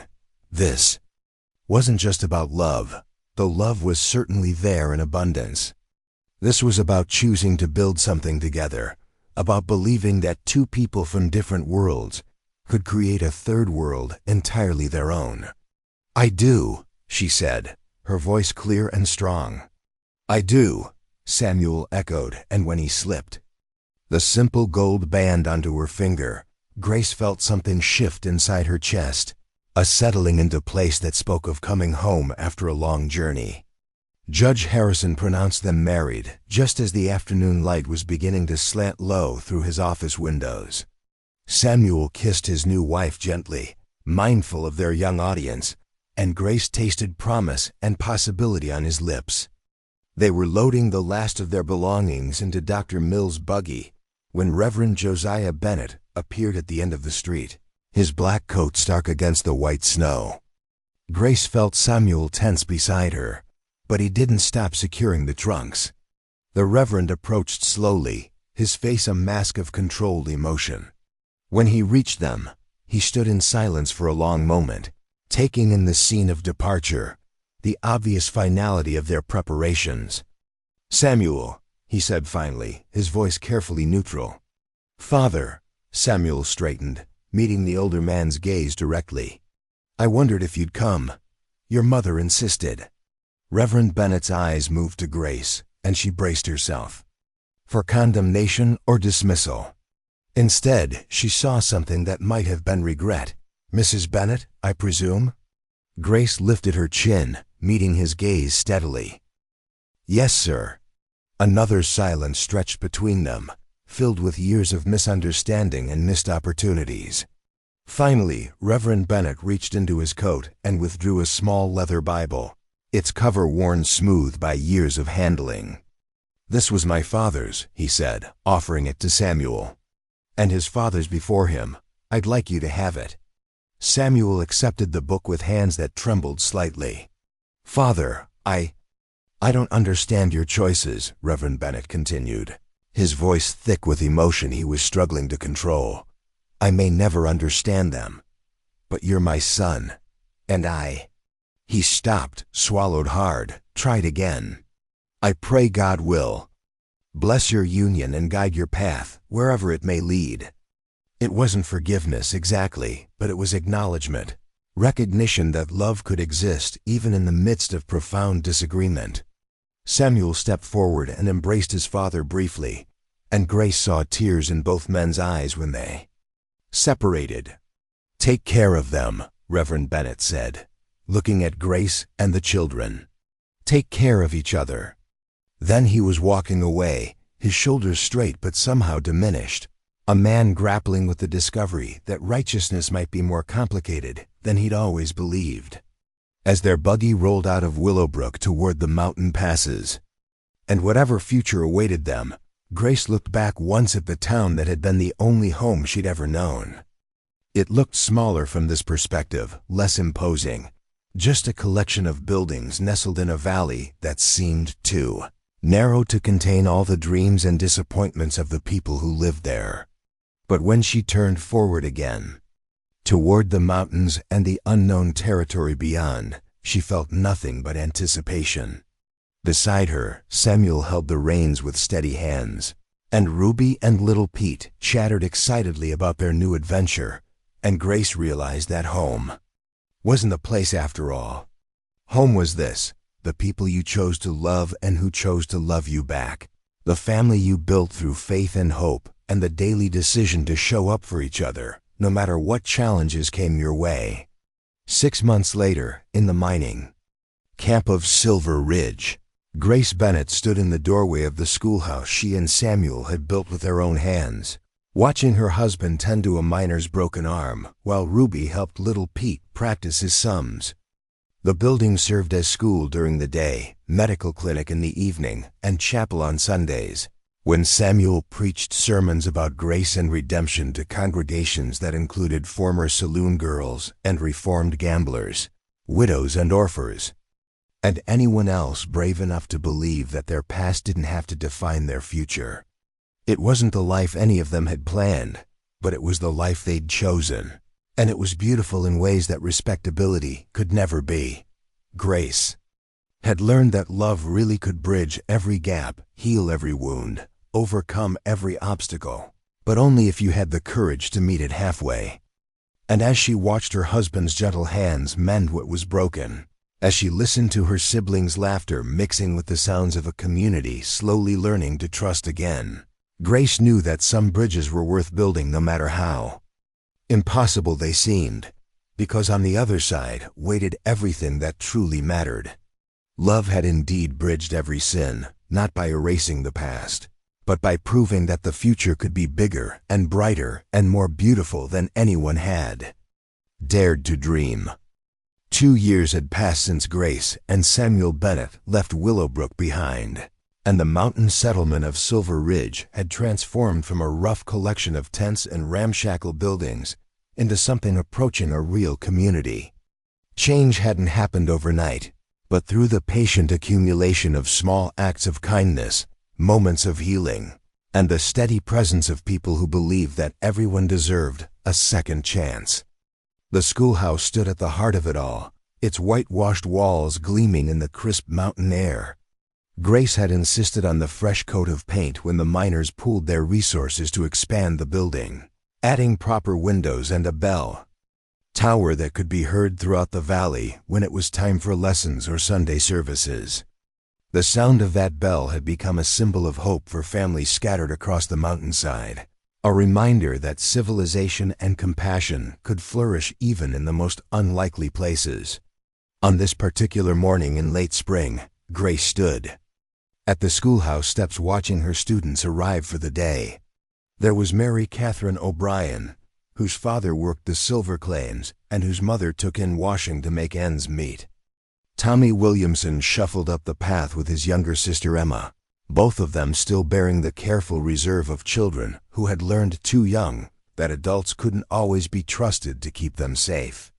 Behind them came the Rodriguez children, their parents having fled across the border to escape troubles Grace never asked about, but understood nonetheless.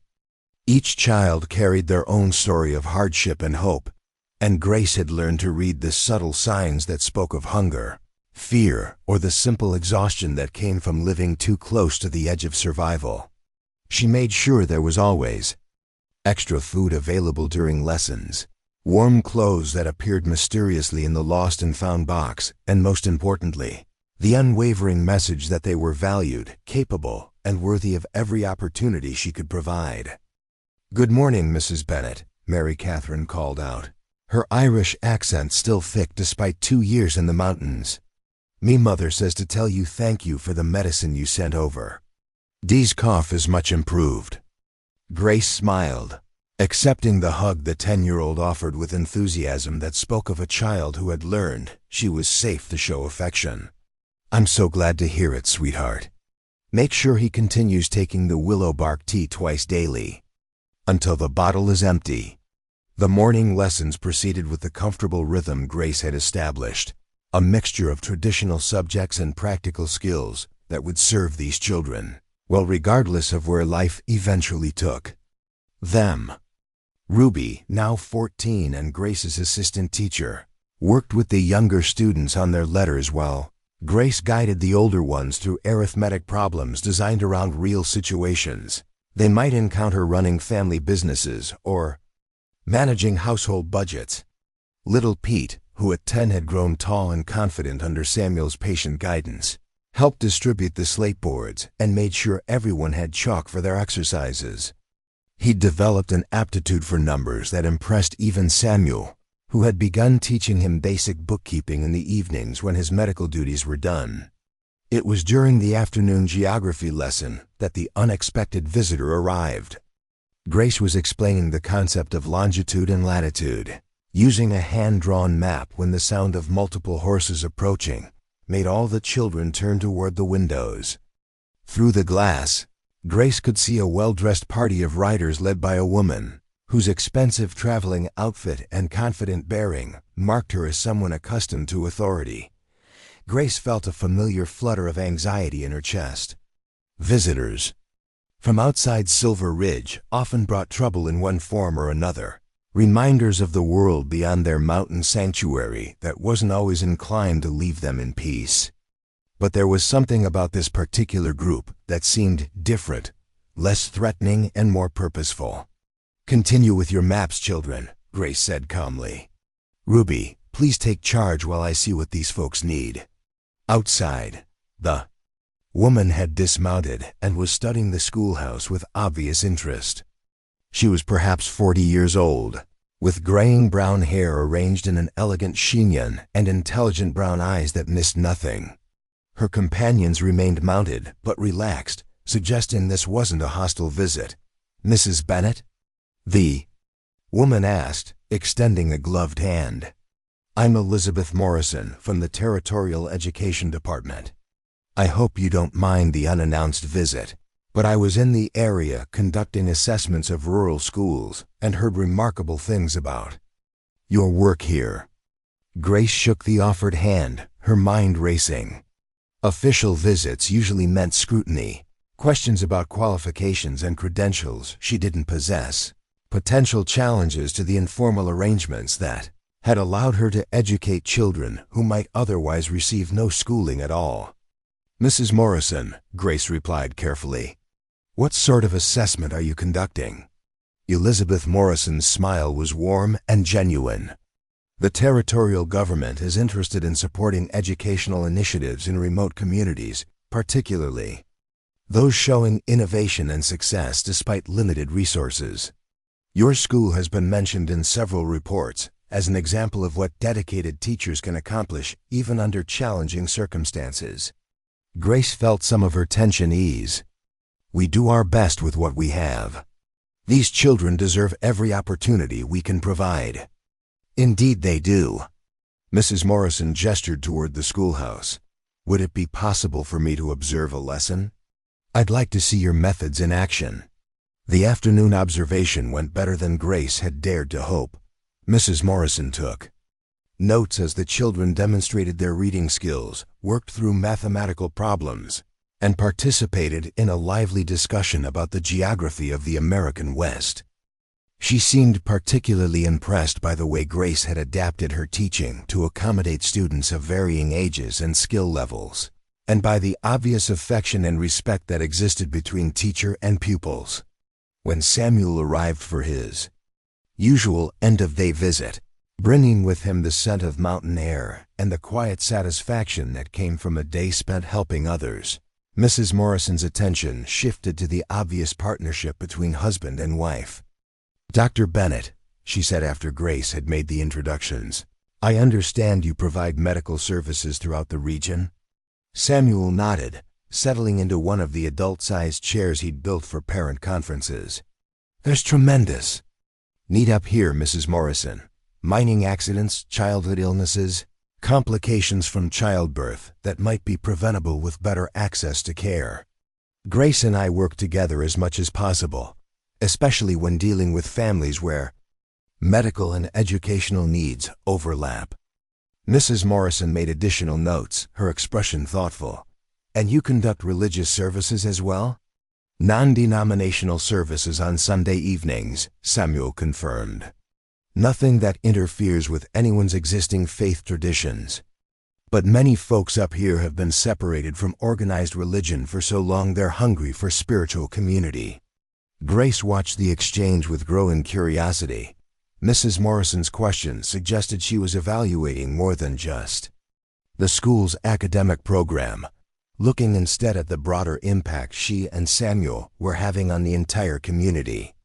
After the children had been dismissed and the schoolhouse tidied for the next day, Mrs. Morrison accepted Grace's invitation to join them for supper at the small cabin they'd built on the hillside overlooking the settlement. The meal was simple but abundant, featuring vegetables from Grace's garden and fresh trout Samuel had caught in the mountain stream that ran behind their home.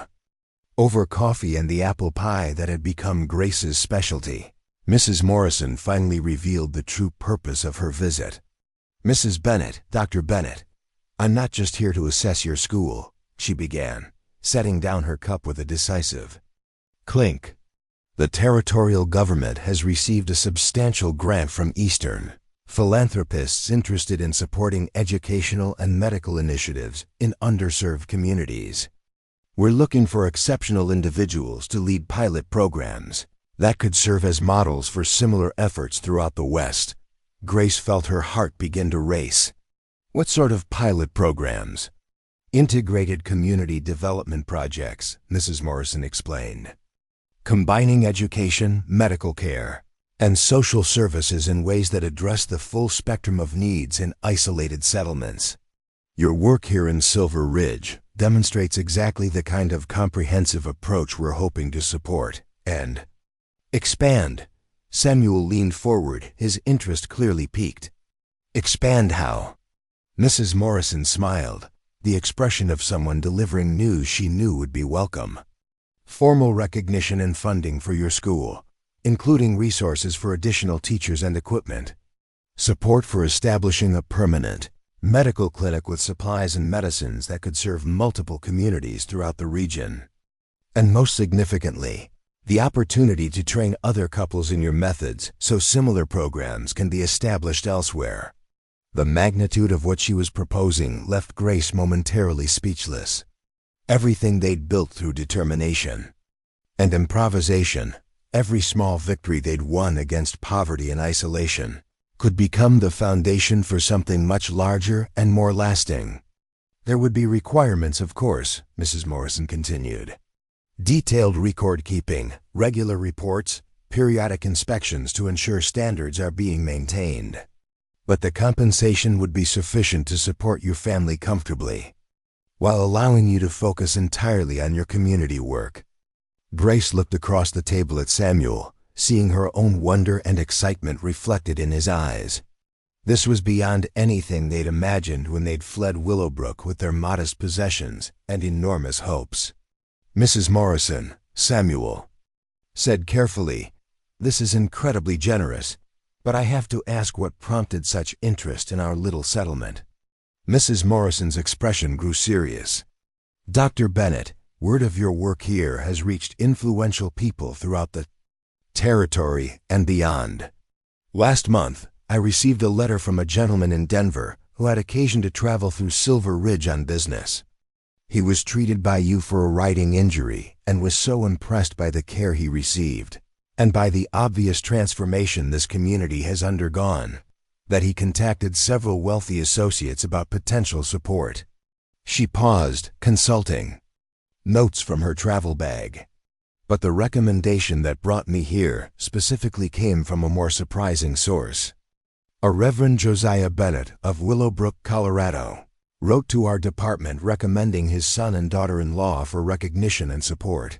His letter was quite eloquent about the importance of supporting those who serve others without regard for personal advancement or social approval. Grace felt tears prick at her eyes. Samuel's father, the man who had so bitterly opposed their union, had written to territorial authorities advocating for their work. It was a gesture of reconciliation more meaningful than any words could have. Then, Samuel was quiet for a long moment, clearly moved by this unexpected olive branch from his father. When he spoke, his voice was thick with emotion.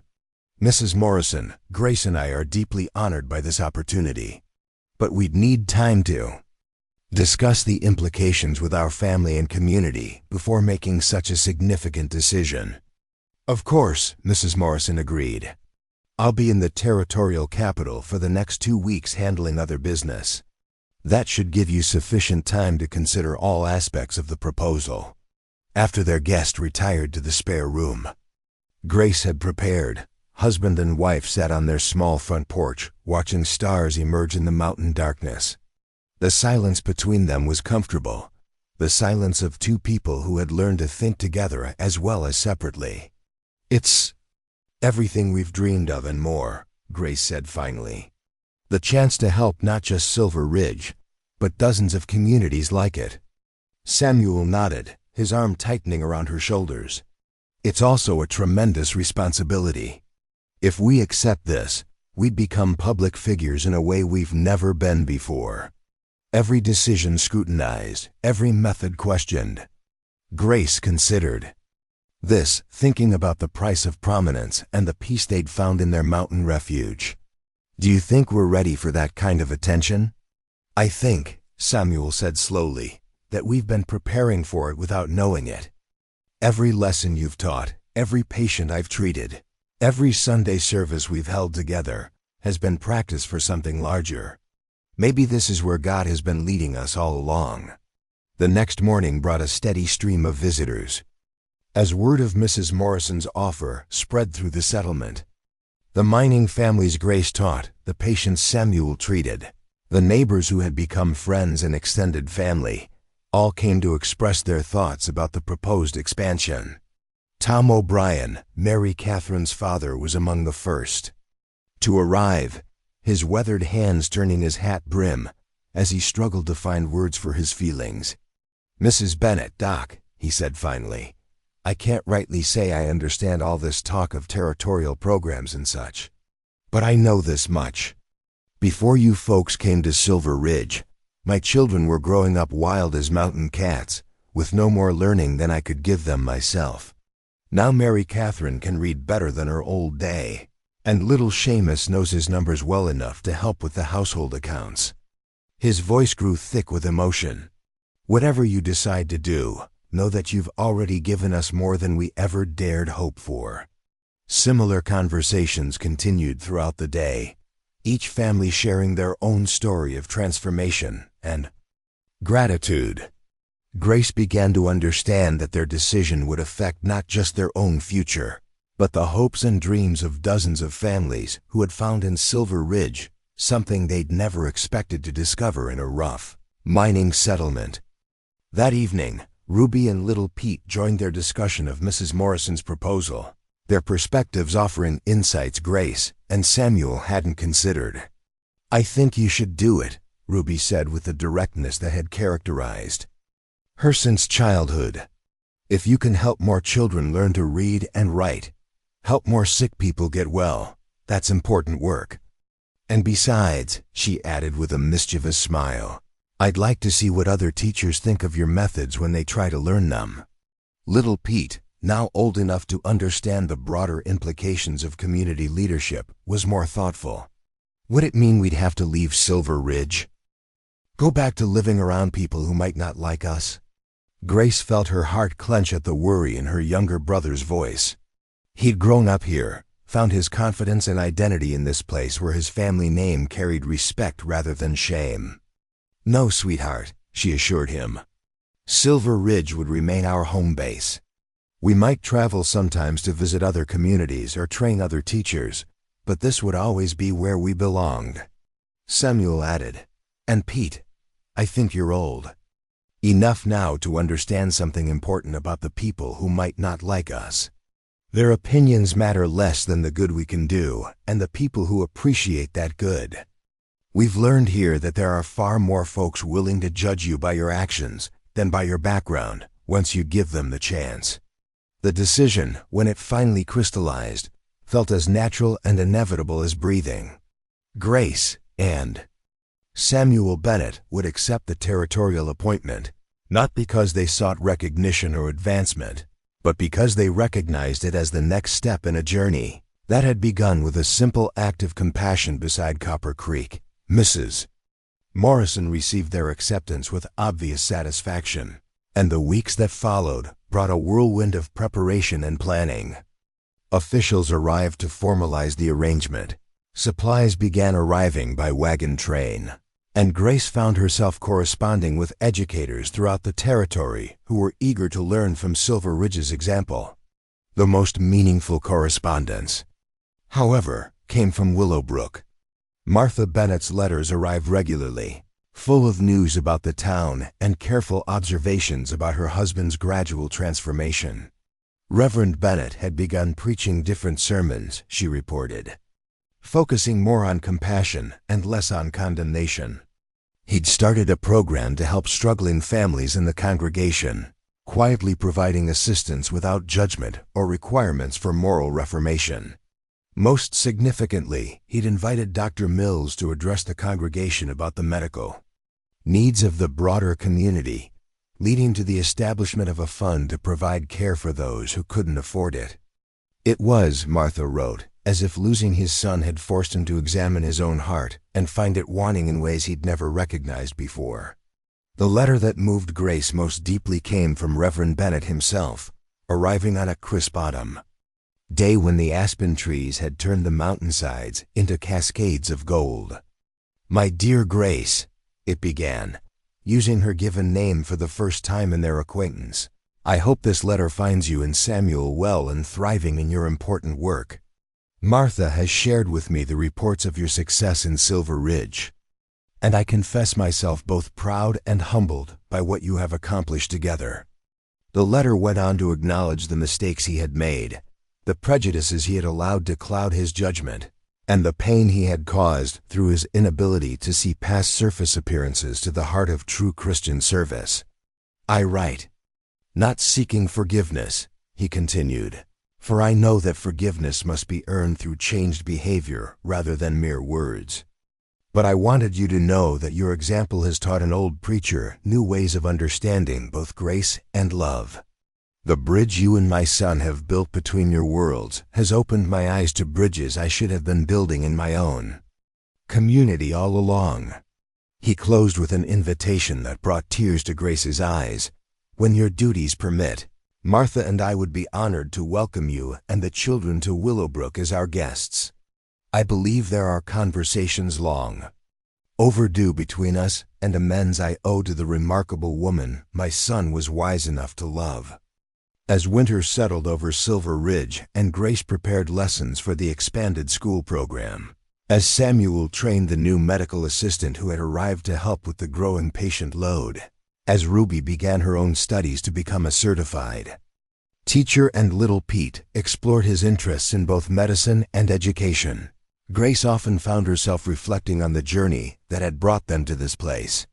The saloon girl's daughter and the preacher's son had indeed found love strong enough to bridge every gap, heal every wound, overcome every obstacle.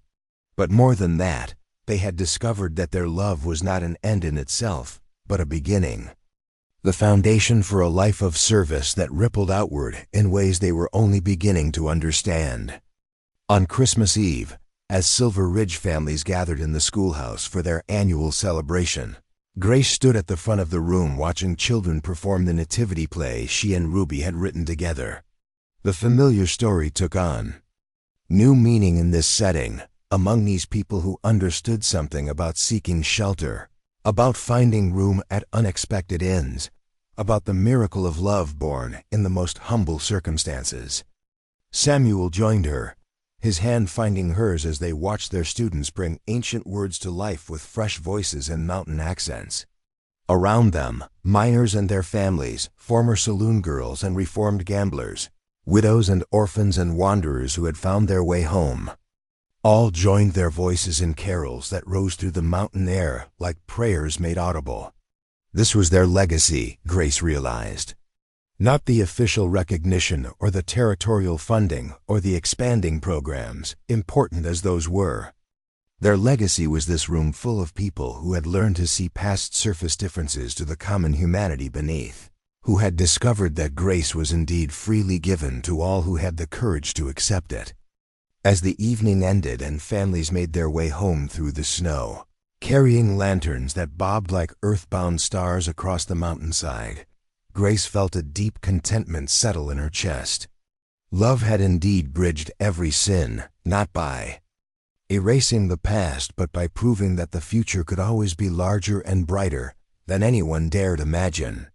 And somewhere in the distance, carried on the mountain wind, she could swear she heard her mother's voice singing the old songs that had once filled a cabin by Copper Creek with hope and warmth and the unshakable belief that morning would always come, no matter how dark the night might be.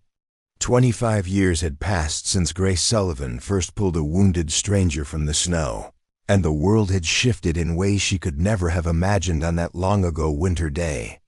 Silver Ridge had grown from a rough mining settlement into a thriving mountain town, complete with paved streets, electric lights, and a railroad depot that connected the community to the broader world beyond the peaks. The Bennett Institute for Rural Education and Medicine occupied a sprawling campus on the hillside where Grace and Samuel's modest cabin had once stood. Students came from across the country to study the innovative methods that had transformed isolated communities throughout the American West. The techniques pioneered in one small schoolhouse had spread to hundreds of settlements, touching thousands of lives with the radical idea that education and healthcare were rights, not privileges reserved for the wealthy. Grace stood in the memorial garden behind the main building, her silver hair catching the late afternoon sunlight as she tended the roses that bloomed despite the mountain altitude. At 67, she moved with the careful grace of someone who had learned to husband her strength while never losing her determination to use it purposefully. The garden held special meaning, dedicated to all those who had contributed to the Institute's mission over the years. Her mother's name was carved in the marble cornerstone, along with Martha Bennett's, Dr. Catherine Mills, and dozens of others who had believed in the power of love to overcome prejudice and transform communities. Ruby approached from the main path, her teacher's badge glinting on her dark wool coat. Now director of educational programs, she had never married, claiming that her hundreds of students provided all the family she needed. At 39, she possessed their mother's beauty, tempered by Grace's practical wisdom, and her voice still carried traces of the little girl who had once braided wildflower crowns. The delegation from Washington arrived this morning, Ruby reported, settling beside Grace on the stone bench that faced the memorial wall. They're quite impressed with the tuberculosis prevention program Samuel developed for the mining communities. Grace smiled, pride warming her chest. Even at 69, her husband continued to push the boundaries of what rural medicine could accomplish. His latest innovations in treating lung diseases had caught the attention of federal health officials, who were considering implementing his protocols nationwide. Little Pete, now Dr. Peter Sullivan Bennett, and the Institute's Director of Medical Services, had inherited both Samuel's healing touch and Grace's fierce dedication to serving those society often overlooked. His own children, Grace's beloved grandchildren, played in the garden while their parents worked to carry forward the mission that had begun with one woman's decision to show kindness to a stranger. "Sometimes I can hardly believe how far we've all come," Grace murmured, watching 8-year-old Samuel Jr. chase butterflies among the flower beds while his sister, Emma, picked daisies with the focused concentration that reminded Grace so much of Ruby at that age. "Mother always said you were destined for something special," Ruby replied, using the title she'd given Grace since their own mother's death so many years ago. "Though I don't think even she imagined it would be quite this extraordinary." The two women sat in comfortable silence, watching the next generation explore the garden with the fearless curiosity that comes from growing up surrounded by love and acceptance. These children would never know what it felt like to carry the weight of someone else's sins, would never understand the particular pain of being judged for circumstances beyond their control. Samuel emerged from the medical building, his step still confident despite the silver in his hair and the lines that spoke of decades spent caring for others. He'd maintained the gentle strength that had first drawn Grace to him, though time had deepened his compassion and refined his understanding of human nature. "The Washington officials want to meet with you tomorrow," he told Grace as he joined them on the bench. "They're particularly interested in your community integration model and how it might be adapted for urban immigrant populations." Grace felt a familiar flutter of anticipation. Even after all these years, new opportunities to serve still excited her.